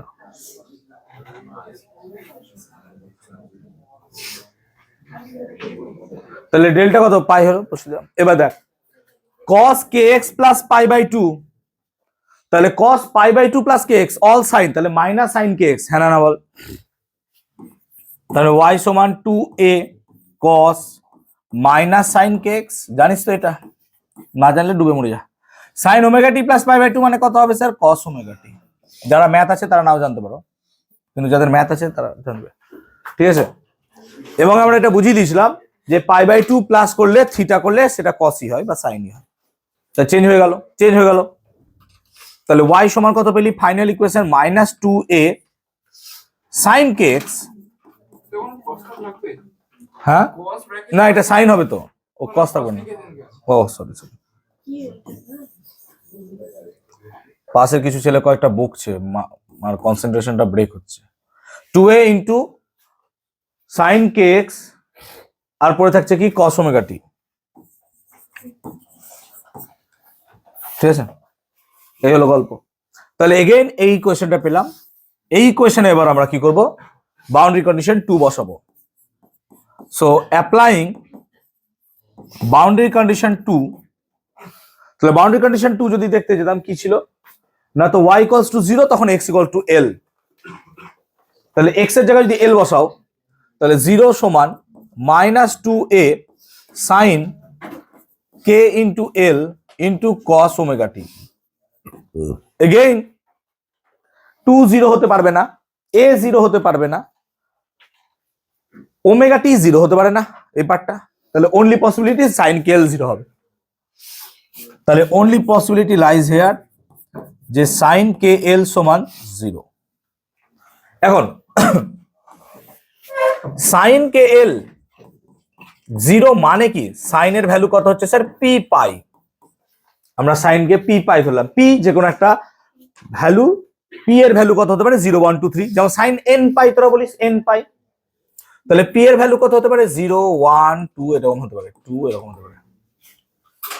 আবার সাইন সাইন যদি তুলে দিই তাহলে কে এল সমান পি পাই যখনই লিখবো তখনই আমরা পি কে 0 লিখবো না। কেন পি কে 0 লিখবো না? পি কে যদি 0 লিখে দিই তাহলে কে এর ভ্যালু 0 হয়ে যাবে। আর কে মানে কত? 2 পাই বাই ল্যামডা। তবে ল্যামডা 0, ল্যামডা 0 তো অস্তিত্ব নাই। কোথায় ল্যামডা 0? তাহলে ওয়েভ কি করে হলো? বুঝতে পারছি ব্যাপারটা? প্রত্যেকটা পিছনে বিহাইন্ড দ্য ফিজিক্স বোঝ। আমি এতদূর ঠিক ছিলাম পি এর মান 0 হতে পারে, কিন্তু যখনই সাইন তুলে দিলাম কে এল সমান পি পাই লিখে দিলাম তখনই পি এর ভ্যালু নট ইকুয়ালস টু 0। কেন? পি যদি 0 হয়ে যায় কে এর ভ্যালু 0, কে মানে কত? 2 pi by lambda. 2 pi by lambda 0 মানে কত? ল্যামডা 0 হবে না। বুঝতে পারছি ব্যাপারটা? তো বেসিক্যালি সেই জন্য পি নট ইকুয়ালস টু 0। তাহলে পি এর সব থেকে কম ভ্যালু কত হবে স্যার? 1। তাহলে এখানে লিখবো P not equals to 0, P equals to 1 2 dot dot dot. বুঝতে পারলাম? প্রত্যেকটা পিছনে বিহাইন্ড দ্য লজিক আছে। এবার কে এল যদি পি পাই হয় তাহলে কে সমান কত হবে? P pi by L. এই পিটা কি? পি এখানে বোঝায় লুপ নাম্বার, যে কটা লুপে কাঁপছে, কটা লুপে কাঁপছে পি সেটাকেই বোঝায়। পি পাই বাই এল এর ক্ষেত্রে পি বোঝায় কটা লুপে সে কাঁপছে। বুঝতে পারলাম? তাহলে বেসিক্যালি আমরা কে এর value P pi by L এর ক্ষেত্রে পিটাকে বলছি লুপ নাম্বার। লুপ নাম্বার মানে ওই যে কটা লুপে কাঁপছিল তার উপর ডিপেন্ড করছে পি এর ভ্যালু। উদাহরণ দিচ্ছি, দেখ উদাহরণ দিচ্ছি। যখন ধর পি লুপ 1 ছিল, ধর যখন লুপ 1 ছিল, ফার্স্ট লুপ মানে এইটা, এখানে বল এখান থেকে এই ডিসটেন্সটা কত ছিল স্যার? Lambda by 2। আর ল্যামডা বাই 2 মানে কত ছিল? এল। তাহলে এই কন্ডিশনটা যদি ল্যামডা বাই 2 এ ইকুয়ালস টু এল ফার্স্ট লুপের ক্ষেত্রে অ্যাপ্লাই হয়, তাহলে সেম লজিক এখানেও অ্যাপ্লাই হবে। তাহলে কেস 1 আমরা যদি দেখি, পি এর ভ্যালু কত হচ্ছে? 1। পি এর ভ্যালু কত? 1। পি এর ভ্যালু 1 মানে কত? কে মানে কত স্যার? 2 পাই বাই ল্যামডা মানে কত? পাই বাই এল। পাই পাই কেটে গেলে দেখ এল সমান কত পড়ে থাকছে? Lambda by 2। এটাই কি ছিল? হ্যাঁ না বল? ফার্স্ট লুপে এটাই কি ছিল? L equal to lambda by 2। তার মানে ফার্স্ট লুপ যদি দেখিস, ফার্স্ট লুপে ল্যামডা বাই 2 মানেই কত হয়ে যায়? এল। হ্যাঁ না বল? দেখ মিলছে। চল এটা যদি মনে হয় যে কোইন্সিডেন্টলি মিলে গেল, কোইন্সিডেন্টলি অনেক কিছুই হয়। পি ইকুয়ালস টু 2 এর কথা ভাব, পি ইকুয়ালস টু 2 এর কথা ভাব। চল পি ইকুয়ালস টু যদি 2 এর কথা ভাবিস তাহলে এগেইন 2 পাই বাই ল্যামডা সমান কত? না তো স্যার 2 পাই বাই ল্যামডা সমান পি এর মান 2, তাহলে 2 পাই বাই এল নাকি রে? 2 পাই কেটে গেলে এল হবে। অতএব ল্যামডা সমান কত হয়ে যাবে স্যার? এল। চল দুটো লুপে কাঁপা। এটা কি দুটো লুপ? হ্যাঁ না বল? এই দুটো লুপের ক্ষেত্রে এই পুরোটা কি ল্যামডা, আর ল্যামডা মানে কি? এল। এদের ল্যামডা মানে এল চলে এলো। তার মানে পিটা কি লুপ নাম্বার বলবো? হ্যাঁ না বল? সেই জন্য পিটাকে আমরা এখানে লুপ নাম্বার বলছি। বুঝতে পারছি? পি এর ভ্যালু 1 মানে কত লুপে কাঁপবে? পি এর ভ্যালু 2 মানে কটা লুপে কাঁপবে? 2। পি এর ভ্যালু 3 হলে কটা লুপে কাঁপবে? 3। বুঝতে পারলাম ব্যাপারটা? এভাবে কন্টিনিউয়াসলি চলতে থাকবে। ক্লিয়ার হয়েছে ব্যাপারটা? তাহলে পি এর গুরুত্বটা এখানে বুঝলা, যে পি একটা আজে বাজে কোনো একটা জিনিস নয় যে লিখে দিলাম। পি একটা গুরুত্বপূর্ণ ফ্যাক্টর যেটা বোঝাচ্ছে কটা লুপে একটা ট্রান্সভার্স ওয়েভ কাঁপবে। ক্লিয়ার? বুঝতে পারলাম? ক্লিয়ার হয়েছে? হ্যাঁ হ্যাঁ, যা যা। আচ্ছা, lodge of transverse vibration in a stretched string. একটা স্ট্রেচড স্ট্রিং এর ক্ষেত্রে ল অফ ভাইব্রেশন। ধর কোনো একটা জায়গায় আমার কাছে স্ট্রেচড স্ট্রিং আছে, স্ট্রেসড স্ট্রিং। এই স্ট্রেসড স্ট্রিং এর আমি টেনশন ধরলাম টি, টানটা ধরলাম টি, আর কি ধরলাম মাস পার লেংথ কত এম, এটা ধরলাম মাস পার লেংথ এম। আর আমি ধরলাম লেংথ কে ধরলাম এল। আমরা ডেনসিটি ধরলাম রো, আর রেডিয়াস অফ দ্য ওয়্যার ধরলাম আর। আমি এই কটা জিনিসকে ধরলাম যে একটা টান করা তার আছে, সেই টান করা তারের ক্ষেত্রে এগুলো আছে। এবার বল, আমার কাছে ধর একটা রাবার আছে, গার্ডার যেগুলো বলি মাথায় বাঁধে মেয়েরা, ওরকম টাইপের রাবার গার্ডার, বা ওই কোনো কিছু প্যাক করার সময় ইউজ করে। এবার ওই গার্ডার গুলো নিয়ে যদি টানি, টানার পর যদি আমি কোনো একটা জায়গায় বাড়ি মারি, এবার টানটাকে যদি লুজ রাখি, দেখবি ভাইব্রেশন ভালো পাবি না, টান বেশি করলে ভাইব্রেশন বেশি পাবি। তো দেখা যায় যত টান বাড়াবো ফ্রিকোয়েন্সি অফ দ্য ভাইব্রেশন বাড়বে। এবং কিভাবে বাড়ে? বাই ক্যালকুলেশন সেটা দেখা গেছে n is proportional to root T, অর্থাৎ টেনশনের বর্গমূলের সাথে সমানুপাতিক। তাহলে টান করা তারের ক্ষেত্রে যে ফ্রিকোয়েন্সি তৈরি হবে, সেই ফ্রিকোয়েন্সি যে টান তৈরি হবে তার বর্গমূলের সমানুপাতিক। আমি কি ক্লিয়ার করতে পেরেছি? 2 নম্বর। এবার ভাব, আমি একটা পাতলা রাবার নিয়েছি, গিটারের তারের কথা ভাব। গিটারে দেখবি 6টা তার থাকে। এবার এই 6টা তারের মধ্যে একদম যে প্রথম স্ট্রিং যেটাকে বলা হয় সেটা খুব পাতলা হয় এবং হাত ওখানেই কাটে, আঙুল বেশি।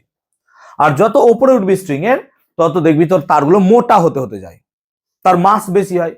এবার যে সব থেকে পাতলা তার দেখবি সেখানকার সাউন্ড খুব সুন্দর, মিহি সাউন্ড ইন দ্য সেন্স খুব চড়া সুরে থাকে।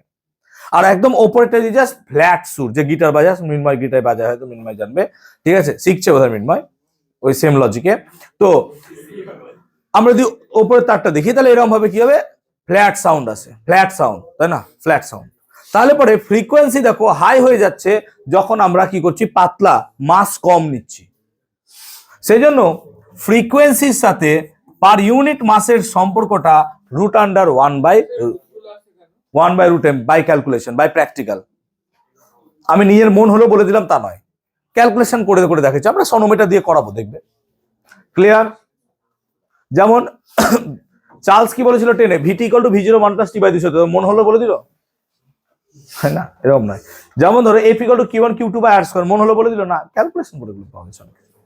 যেমন ফ্যারাডের সূত্র E ইকুয়াল টু d/dt, বলে দিল, মন হলো চলে এলো না, যাক ফেনোমেনোলজিক্যাল গুলো বলে, ফেনোমেনোলজিক্যাল হলো।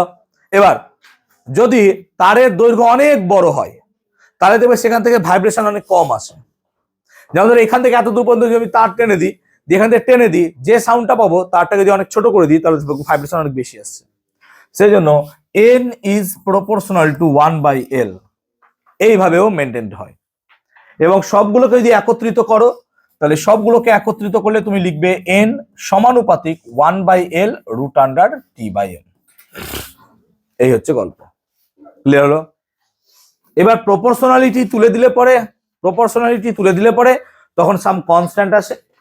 তো কনস্ট্যান্টটাকে জেনারেলি আমরা মূল সুরের ক্ষেত্রে 2 লিখি, তাই √t/m ফর ফান্ডামেন্টাল টোন, তাহলে n ইকুয়ালস টু আমরা পেলাম 1/12 √t/m ফান্ডামেন্টাল টোনের ক্ষেত্রে। এবার স্মল m মানেটা কি স্যার? স্মল m মানে মাস পার ইউনিট লেংথ। তার মানে স্মল m মানে হবে মাস বাই লেংথ, স্মল m মানে হবে মাস বাই লেংথ। তাহলে মাস বাই লেংথ যদি হয় তাহলে মাস মানে কি? মাস মানে ভলিউম ইনটু ডেনসিটি। এবার তারের ভলিউম কি হবে? তারের রেডিয়াস r, তাহলে তারের এরিয়া কত হবে? πr²। তারের এরিয়া πr², আর πr² এর সাথে l যদি গুণ করো তাহলে তুমি ভলিউম পাবা। তার মানে πr²l ইনটু রো, এটা মানেই তো মাস, হ্যাঁ না বলো? কারণ πr²l এটা মানে হচ্ছে ভলিউম, আর রো মানে কি? ডেনসিটি। আর তাকে যদি l দিয়ে ভাগ করে দাও তাহলে পরে দেখো তুমি πr² রো পাচ্ছ। এটা হচ্ছে স্মল m এর ভ্যালু। যদি আমরা পুট করি তাহলে দেখো এখান থেকে আরো দুটো জেনারেলাইজড ল বেরোতে পারে। একটা কি? তো যদি আমরা n প্রপোর্শনাল টু 1/√m এর জায়গায় পাই তো কনস্ট্যান্ট নাকি রে, পাই তো কনস্ট্যান্ট, পাইকে বাদ দিয়ে দিই, তাহলে কত হয়ে যাবে রুট ওভার আর স্কোয়ার রো হবে না? তাহলে একটা ইকুয়েশন হতে পারে sir n proportional to 1/r square আছে বলে, আর একটা কথা হবে স্যার এন প্রপোর্শনাল টু 1/রুট রো। তাহলে অ্যাকচুয়ালি কটা ফর্মুলা পেলি? 1 2 3 4, চারটে ফর্মুলা। সেই জন্য আমরা যে স্মল এম লিখছি সেটা না লিখে এন সমান 1/12 root under T by pi R square rho লিখতে পারি। ক্লিয়ার? এভাবে লিখতে পারি। চয়েস তোমার থাকবে। চয়েস তোমার এই কারণে অঙ্ক কিরকম কি দেবে না দেবে সেটা ডিপেন্ড করছে ম্যাথসের উপর। ম্যাথস যেমন প্রবলেম আমাকে বোঝাবে আমি সেই রকম ভাবে অ্যাপ্রোচ শুরু করব এবং সেই দিকেই যাব আমরা। ক্লিয়ার করতে পেরেছি আমরা? বুঝতে পারলাম? ওকে, চলো এবার fundamental tone and overtones in a stretched string, যেটা আমরা একটু আগে করে দিলাম। এটাই ফান্ডামেন্টাল টোন ছিল মনে করে, তাহলে এটা ছিল ফান্ডামেন্টাল টোন, এগুলোকে কি বলছি ওভারটোন ইন এ স্ট্রেচড স্ট্রিং। বুঝতে পারলাম আমি? যাও, তাহলে এটা হচ্ছে ফান্ডামেন্টাল টোন, তাহলে এটা এক্ষুনি করে দিলাম fundamental tone and overtones in a stretched string. So এটা ডান, এটা করে দিয়েছি আগে। Next, why there is no importance of longitudinal waves in stretched wire।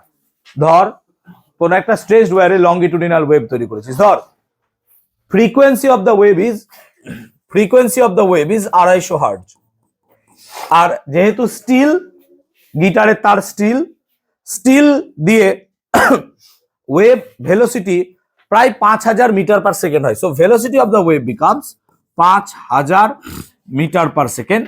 So that আমি এখান থেকে ল্যামডা বার করতে পারবো, lambda should be equals to V by N, lambda equals to V by N. তাহলে ভি কত স্যার?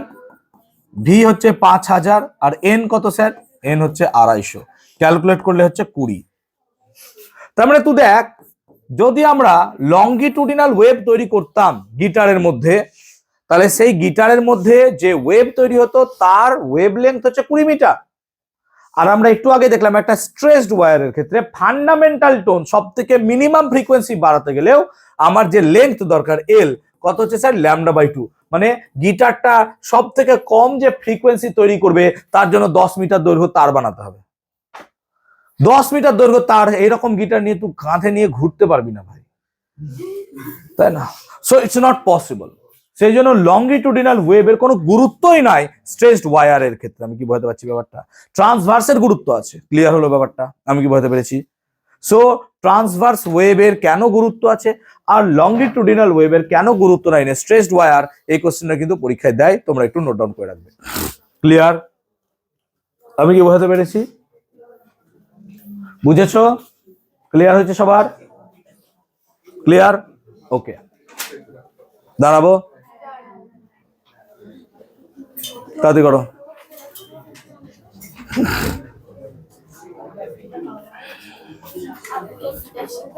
হ্যাঁ, দেখা যাক, গিটার শেখার ইচ্ছা তো আর নাই সেরকম, কারণ কাঁধে গিটার নিয়ে ঘুরবো হাতে আর।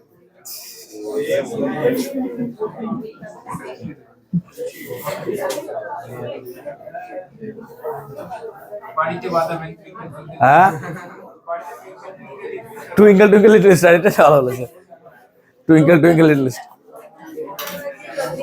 না, আমার বন্ধুটা হ্যাপি বার্থডে বানানো শিখেছিল, বুঝতে পারি কার জন্য, বাট ঠিক আছে, ও হ্যাপি বার্থডেও তুলেছিল। আমার কেন তো, আমি পড়েছি শুধু,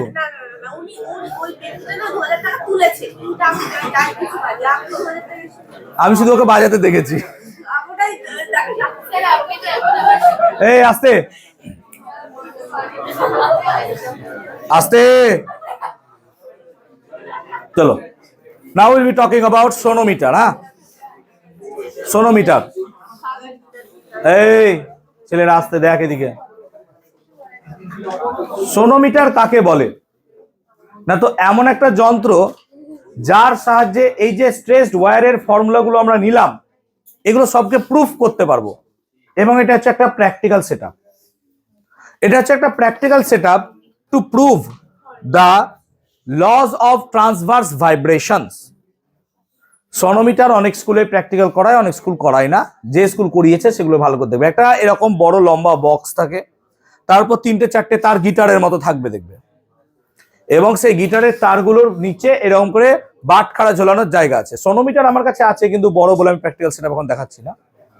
তো এরকম ভাবে আছে, এটা ফাঁপা থাকবে ভেতরটা, সাইড ভিউ দেখছো আর এটা উপর থেকে দেখছো। এখানে দুটো ওয়্যার, এরকম আরো 2-4টে ওয়্যার এক্সট্রা থাকতে পারে। এরকম ভাবে বিভিন্ন ওয়্যার গুলো থাকে। ওয়্যার গুলো 4টে কেন দেওয়া থাকে? তাদের প্রত্যেকটার মাস আলাদা থাকে। মাস আলাদা থাকে যাতে তুমি মাসকে ভেরিফাই করতে পারো। তুমি এই ফ্রেট চেঞ্জ করে তার লেন্থকে চেঞ্জ করতে পারো, আর এখানে চেঞ্জ করে তুমি টেনশনকে চেঞ্জ করতে পারো। তাহলে এরকম ভাবে তুমি চেঞ্জ করতে পারো। একটা উদাহরণ দিচ্ছি কি করে মাপা হয়। এখানে আমরা টেকনিকটা ইউজ করি রেজোনেন্সের টেকনিক। রেজোনেন্স মানে কি? আমি যদি কোনো একটা জায়গায় সূর্যলাকা কাঁপাই, সেম ফ্রিকোয়েন্সি যদি আর একটা সূর্যলাকার মধ্যে থাকে তাহলে সেটা কাঁপতে শুরু করবে। মানে এই তারের ন্যাচারাল ফ্রিকোয়েন্সি আর আমার হাতে যে টিউনিং ফর্ক আছে তার ফ্রিকোয়েন্সি যদি সেম হয়ে যায় তাহলে এই দুটো কাঁপবে। বুঝতে পারছি ব্যাপারটা? এই লজিক আমরা চলবো। তো আমরা কি করলাম, টানকে প্রথমে ভেরিফাই করছি। টান, টেনশন বোঝাচ্ছি। টানকে আমরা ভেরিফাই করব। টানকে ভেরিফাই করার জন্য আমরা ফর্মুলা জানি, n সমান 1/L√T/m। তাহলে L আর M কে এখানে কনস্ট্যান্ট রাখতে হবে। সেই জন্য আমরা কি করব, একটা পার্টিকুলার তার নেব যাতে করে M কনস্ট্যান্ট হয়ে যায়। তাহলে একটা পার্টিকুলার তার নিলে পরে M কি হয়ে যাচ্ছে, কনস্ট্যান্ট। আর আমরা কি করছি, এই দুটো ফ্রেটের মধ্যে ডিস্টেন্সটাকেও সেম রাখছি যাতে লেন্থটা কি হয়ে যায়, সেম হয়ে যায়। তাহলে M আর L পরস্পর কি হয়ে গেল, সেম হয়ে গেল। এবার M আর L যদি পরস্পর সেম হয়ে যায় তাহলে শুধু ভেরিফায়ারের জন্য টেনশন রইল। টেনশন কি করে বাড়াবো, লোড বাড়িয়ে। তাহলে আমরা কি করছি, প্রথমে ধরো এখানে 1 কেজি বাটখারা দিয়েছি, তাহলে একটা টান হয়ে গেছে। তাহলে আমরা সেই টানটা তো জানি কত টান, T1। এই টান তো আমরা জানি, কেন? 1 কেজি বাটখারার টান কত হবে, mg নাকি রে? হ্যাঁ না বল, 9.8 নিউটন। এবার টান আমরা জেনে নিয়েছি, এবার কি করলাম, এর উপর একটা কাগজের টুকরো রাখলাম। কেউ প্র্যাকটিক্যালটা করেছে কিনা আমি ঠিক জানি না। কাগজের টুকরো রাখলাম। এবার আমরা কি করলাম, একটা নন ফ্রিকোয়েন্সি ওয়ালা টিউনিং ফর্ক নিলাম, ইউ আকারের সূর্যলাকা, যার ফ্রিকোয়েন্সি জানি। এবার এর কাছে গিয়ে এরকম করে বাড়ি মারছি। 2-4টে বাড়ি মারলে দেখবে একটাতে কাগজ উড়ে পালিয়ে যাবে। কাগজ উড়ে পালিয়ে যাবে মানে কি, রেজোনেন্স তৈরি হয়েছে, ওর ফ্রিকোয়েন্সি বেড়ে গেছে। সেই কারণে আমরা বুঝবো তাহলে এর ফ্রিকোয়েন্সির সাথে সেম। সেই কারণে এর ফ্রিকোয়েন্সিটি যেহেতু জানি, তাহলে সেই ফ্রিকোয়েন্সিটা আমি লিখে দিলাম যে T1 টানের রেসপেক্টে ফ্রিকোয়েন্সি হলো N1। চলো আমরা 1 কেজির জায়গায় এবার কি করে দিলাম, 2 কেজি বাটখারা দিয়ে দিলাম। তাহলে টেনশন বেড়ে গেল। টেনশন কত হলো, T2, জানি আমরা এটা। এগেইন আমরা কি করলাম, আবার একটা কাগজের টুকরো দিলাম। এবার বলো ফ্রিকোয়েন্সি বাড়বে না কমবে, বাড়বে। সেজন্য আমরা তার থেকে বেশি ফ্রিকোয়েন্সি এখানে বাড়ি মারছি। বেশি ফ্রিকোয়েন্সি বাড়ি মারলে কি হচ্ছে, এই ফ্রিকোয়েন্সির জন্য এটা কাঁপছে, আবার কাগজের টুকরো উড়ে যাচ্ছে। ওই ফ্রিকোয়েন্সিটা জেনে নিলাম, এটা হলো N2। এইভাবে 4-5টা মান নিলে পরেই আমরা মোটামুটি এটাকে গ্রাফে প্লট করতে পারবো। এবং আমরা দেখেছি যে n প্রপোর্শনাল টু 1/√t। আমরা যদি এটাকে লিখে এরকম ভাবেও n² প্রপোর্শনাল টু 1/t, তাহলেও ভুল হবে না। তাই n²t should be equals to constant. হ্যাঁ না বলো? তার মানে প্রত্যেকটা ক্ষেত্রে আমরা এর ক্ষেত্রে যে n²t পাবো, এর n²tও কি হবে বলো তো, সেম হবে। হ্যাঁ না বলো? মানে n1² t1 should be equal two n²t n3² t3, এগুলো সমান হবে। এবং যদি আমরা n² versus t graph plot করি, n² ভার্সেস t দেখতে পাচ্ছ, তাহলে n²t তো সরি আমি কি লিখলাম, 1/t কেন হবে, n প্রপোর্শনাল টু √t নাকি, n প্রপোর্শনাল টু √t। তাহলে n প্রপোর্শনাল টু √t, তাহলে n² প্রপোর্শনাল টু t, তার মানে n1²/t1 should be equal two কত হবে, n2²/t2 সমান n3²/t3। এগুলো সব কনস্ট্যান্ট হবে। আর আমরা যদি n² versus t graph plot করি, n² ভার্সেস t, তাহলে সেই গ্রাফটা কেমন হবে স্যার, এরকম হবে। হ্যাঁ না বলো? তাহলে n² ভার্সেস t গ্রাফটাকে এখানে আমরা দেখতে পাবো, মূল বিন্দুগামী সরলরেখা হবে। সেম কেস আমরা লেংথের ক্ষেত্রে অ্যাপ্লাই করতে পারবো, আমরা মাসের ক্ষেত্রে অ্যাপ্লাই করতে পারবো। কি করে, ধর প্রত্যেকটা তার নিয়েছি, প্রত্যেকটা তারের শেষে 5 কেজি করে বাটখারা ঝুলিয়ে দিয়েছি, তাহলে প্রত্যেকটা তারের টেনশন সেম। 4টে তার আছে আমার কাছে, প্রত্যেকটা ডিসটেন্স সেম করে দিয়েছি। এবার একটা তার নিলাম, প্রথম তার, তো এই একটা তারে আমরা একটা কাগজের টুকরো গুঁজে তার ফ্রিকোয়েন্সি বার করলাম। তাহলে ওর M1 আর এর N1 ঠিক বললাম। দ্বিতীয় তারে গেলাম M2N2, তৃতীয় তারে গেলাম M3N3, চতুর্থ তারে গেলাম M4N4। প্রত্যেকটা জানি। আর আমরা এটাও জানি n প্রপোর্শনাল টু 1/√m, তার মানে n square m should be equal to constant. এখান থেকে গ্রাফ প্লট করে নিতে পারবো আমরা। তাহলে এইভাবে সোনোমিটারকে কাজ করানো হয়। সোনোমিটারের কাজটা কি বোঝাতে পেরেছি? সোনোমিটারের কাজটা কি আমি বোঝাতে পেরেছি কি করে করা হয়? তাহলে এইভাবে সোনোমিটারের প্র্যাকটিক্যাল করানো হয়। তোমরা স্কুলে যদি প্র্যাকটিক্যাল কেউ করায় দেখে থাকবে, এইভাবে প্র্যাকটিক্যালটা করাবে। আর যদি না করিয়ে থাকে এখানে বুঝে নাও। ক্লিয়ার হয়েছে? সোনোমিটার কি বোঝাতে পেরেছি আমি? ক্লিয়ার হয়েছে? এবার ভাইব্রেশন অফ এয়ার কলামস, আমরা ভাইব্রেশন অফ এয়ার কলামস পড়বো। দেখো, ভাইব্রেশন অফ এয়ার কলামস এটা একটা বড় টপিক, হ্যাঁ, কিন্তু আমরা ভাইব্রেশন অফ এয়ার কলামস এর আজকে পুরো টপিক না করে কিছুটা করবো। আজকে এতদূর পর্যন্ত যা পড়াবো তাতে প্রায় 70% চ্যাপ্টার কমপ্লিট হয়ে যাবে আমার, আর বাকি থাকবে 30%। তাহলে আমরা ভাইব্রেশন অফ এয়ার কলামসটা পড়াবো, দিয়ে নেক্সট দিন আমরা বাকি যে পার্ট আছে দুটো চ্যাপ্টার নেক্সট ক্লাসে শেষ করবো। দুটো চ্যাপ্টার মানে হাফ চ্যাপ্টার, আর একটা চ্যাপ্টার ডপলার ইফেক্টটাও করাবো আর এটাও করাবো। তাই নেক্সট ক্লাস মঙ্গলবার দিন এটা শেষ হবে। হ্যাঁ, ভাইব্রেশন অফ এয়ার কলাম পড়াই। ভাইব্রেশন অফ এয়ার কলাম মানে আমরা যদি দেখি তাহলে এটা একটা এয়ার কলাম আছে, এর মধ্যে আমরা যদি এখানে আওয়াজ দিই তাহলে আওয়াজ বেরোয়, কিছু একটা হয়, হোয়াটএভার। তাহলে এখানে এয়ার কলামকে আমরা কি করছি? ভাইব্রেট করছি, এবং এয়ার কলাম এখানে ভাইব্রেট হচ্ছে, তার ফলে এখানে ফ্রিকোয়েন্সি হচ্ছে। যেমন আমরা মুখ দিয়ে সাউন্ড করতে পারি, যে মুখ থেকে অনেকে সিজ দেয়, তাই না? দিও না। সো মুখ দিয়ে সিজ দিলে পরে সেক্ষেত্রে আমরা ভেতরে থাকা এয়ার কলামকে কাঁপাচ্ছি, নাকি? ভেতরে থাকা এয়ার কলামকে কাঁপাচ্ছি। সো ভেতরে থাকা এয়ার কলামকে কাঁপলে পরে আমরা সেখানে সিজ বেরোয়। অনেকে সিজ দিতে পারো, আমিও পারি, আমি দিচ্ছি না, ঠিক আছে। এবার আমরা এখন কলাম, এয়ার কলামের ভাইব্রেশন যদি দেখতে চাই তাহলে আমার একটা পাইপ দরকার।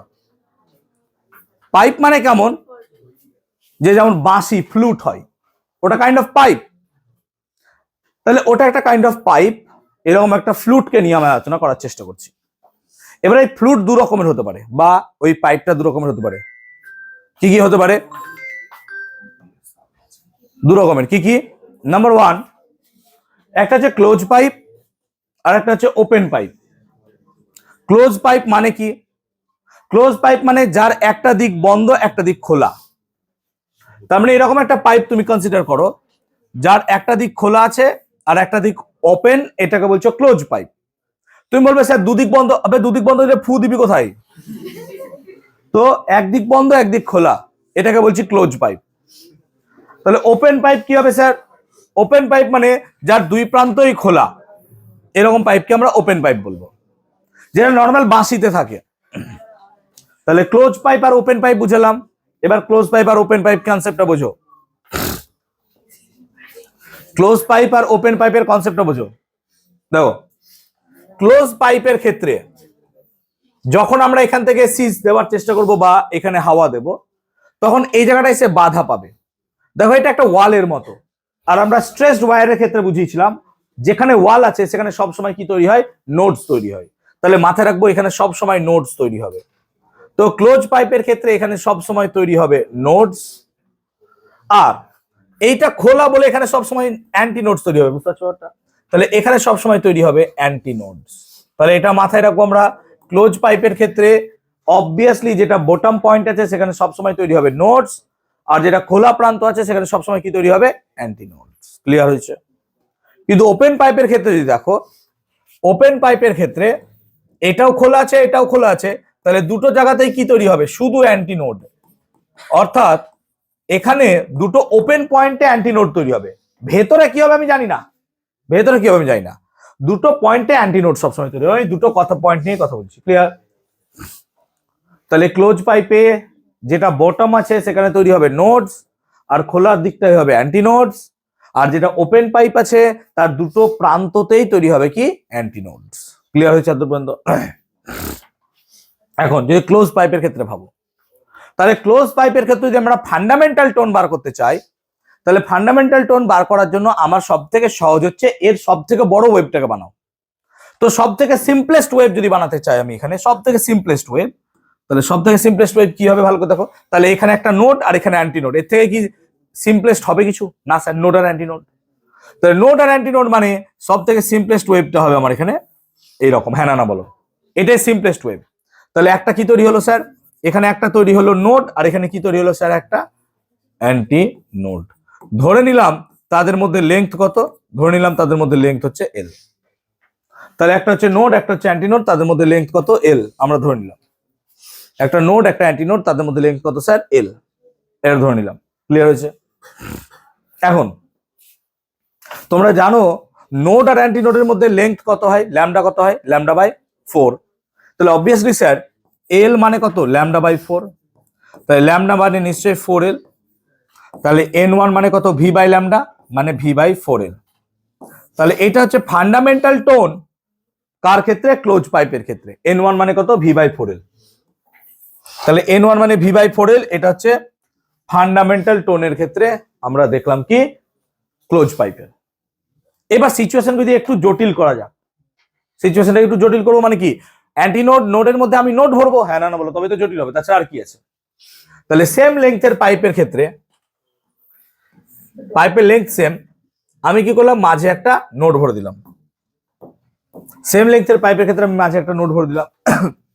তো মাঝে যদি একটা নোড ভরে দিই, তো সিচুয়েশনটা এরকম দাঁড়ায়, দেখো এটা নোড, এটা অ্যান্টি নোড, এটা নোড, তাহলে মাঝে নিশ্চয়ই আবার একটা অ্যান্টি নোড হবে। তো লজিকটা দাঁড়াবে এরকম, দেখো এই এই বুঝতে পারছি ব্যাপারটা।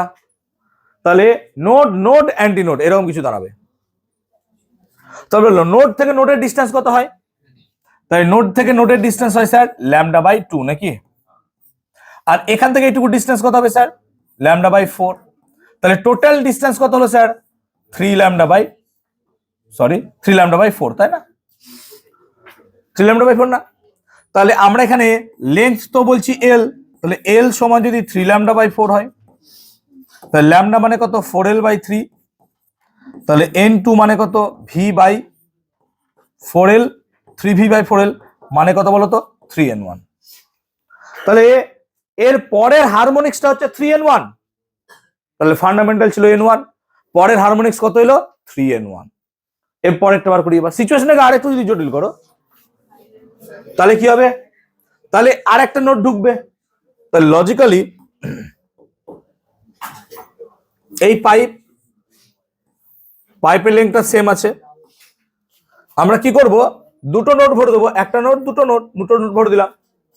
এবার দুটো নোট ভরে দিলাম মানে ভালো করে বোঝো, এই এই তোমরা আঁকতে পারবে না, দেখবে কাটাকুটি হবে অনেক, ঠিক আছে, ক্লিয়ার? বলো তাহলে নোড নোড নোড এই পুরোটা কি ল্যামডা, হ্যাঁ না বলো, পুরোটা নিশ্চয়ই ল্যামডা। আর এটা কত স্যার, ল্যামডা বাই 4। তাহলে টোটাল কত হয়ে যাচ্ছে, 5 ল্যামডা বাই 4, এটা মানে কি এল। তাহলে ল্যামডা সমান কত হচ্ছে, 4L বাই 5। তাহলে n3 কত হচ্ছে, 5v by 4L, that is 5n1। তাহলে বল একটা লুপে n1 হলো আসতে। তাহলে এই ক্ষেত্রে আমরা ফান্ডামেন্টাল টোনে দেখলাম ফ্রিকোয়েন্সি যা হচ্ছে, পরেরটাতে হচ্ছে 3n1, তারপরেরটা হচ্ছে 5n1, আচ্ছা পরেরটা কত হবে, 7n1, পরেরটা কত হবে, 9n1। মানে ক্লোজ পাইপে ফান্ডামেন্টাল টোনের শুধু অড হারমোনিক্স পাওয়া যায়, হ্যাঁ না বল, অড হারমোনিক্স মানে বিজোড় সমমেল। সো ফান্ডামেন্টাল টোনে শুধুমাত্র অড হারমোনিক্স পাওয়া যায়, কেবলমাত্র অড হারমোনিক্স পাওয়া গেল। তাহলে দেখতে পেলাম আমরা যে এয়ার কলামের ভাইব্রেশনের ক্ষেত্রে যদি আমরা ক্লোজ পাইপ নিই, তাহলে সেই ক্লোজ পাইপের ক্ষেত্রে আমরা এখানে কি পাবো, অড হারমোনিক্স গুলো পাবো। ক্লিয়ার হয়েছে? এবার যদি আমরা ওপেন পাইপ দেখি, তাহলে ওপেন পাইপের ক্ষেত্রে যদি সব থেকে ইজিয়েস্ট ওয়ে দেখি, ওপেন পাইপের ক্ষেত্রে যদি সব থেকে ইজিয়েস্ট ওয়ে দেখি, তাহলে ইজিয়েস্ট ওয়ে হলে পরে কি হবে, এইটাই সব থেকে ইজিয়েস্ট ওয়ে, হ্যাঁ না বল, এর থেকে সোজা আর কি হবে, হবে না কিছু। তাহলে এইটাই সব থেকে ইজিয়েস্ট ওয়ে যে একটা মাঝে নোড থাকতে হবে, এইটার যদি মাঝে নোড না থাকে তাহলে ওয়েব তৈরি হবে না, হ্যাঁ না বল, কি করে ওয়েব জেনারেট হবে, এত ওয়েবই জেনারেট হবে না। তাহলে লজিক্যালি এখান থেকে এটা যদি ল্যামডা বাই 4 হয়, এখান থেকে এটা হবে ল্যামডা বাই 4, তাহলে টোটাল কত হচ্ছে, ল্যামডা বাই 2, এটা মানেই এল, ল্যামডা মানে 2L, N1 সমান V/12, N1 মানে হচ্ছে V/12, N1 মানে হচ্ছে V/12, N1 মানে হচ্ছে V/12। তারপর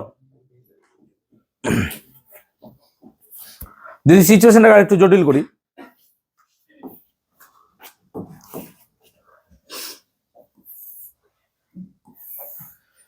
তাহলে আমরা ভেতরে দুটো নোটস পেতে পারি,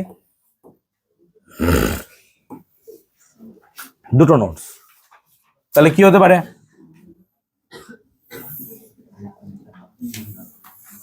এই দুটো নোটস। তো লক্ষ্য করো, এটা হচ্ছে λ/4, এটাও λ/4, আর এটা হচ্ছে λ/2, ঠিক বলছি তো? তাহলে টোটাল কত হলো ল্যামডা, দেখলে একবার। তাহলে এল মানে কত হচ্ছে ল্যামডা, তাহলে N2 মানে কত V/L, মানে কত 2 × V/12, দ্যাট ইজ 2N1। তার মানে আমরা এখানে N1 এর পর 2N1 পেলাম। যদি সিচুয়েশনকে আর একটু জটিল করো, তাহলে পরে দুটোর বদলে তিনটে তুমি পেতে পারো, নোটস। তাহলে 1, 2, 3, তিনটে নোটস। এই তিনটে নোটকে নিয়ে যদি এখন আমি ভাবি, তাহলে বেসিক্যালি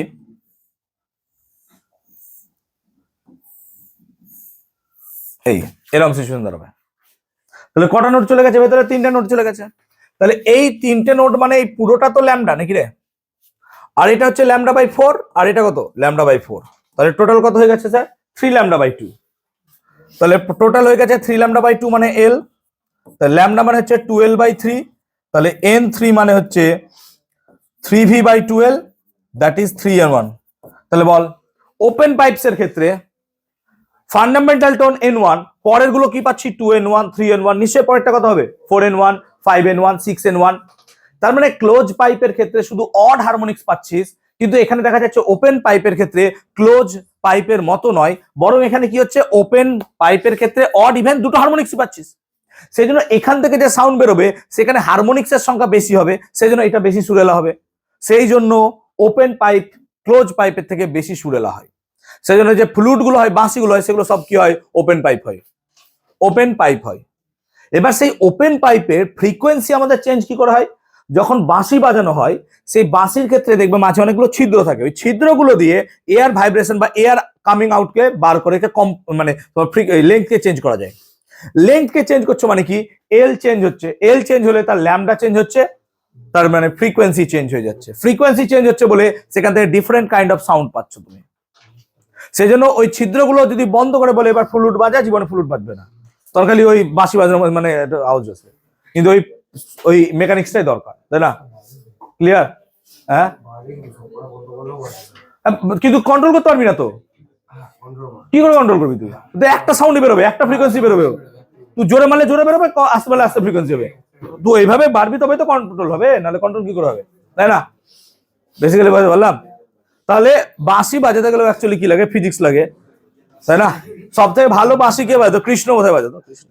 তাহলে সে সব থেকে বড় ফিজিসিস্ট আমরা ভাবতে পারি, যে কত বড় ফিজিসিস্ট যে এগুলো সবই জানেছে না, কারণ তার মতো বাঁশি তো কেউ বাজাতে পারে না অ্যাকচুয়ালি। যাই হোক, হোয়াট এভার।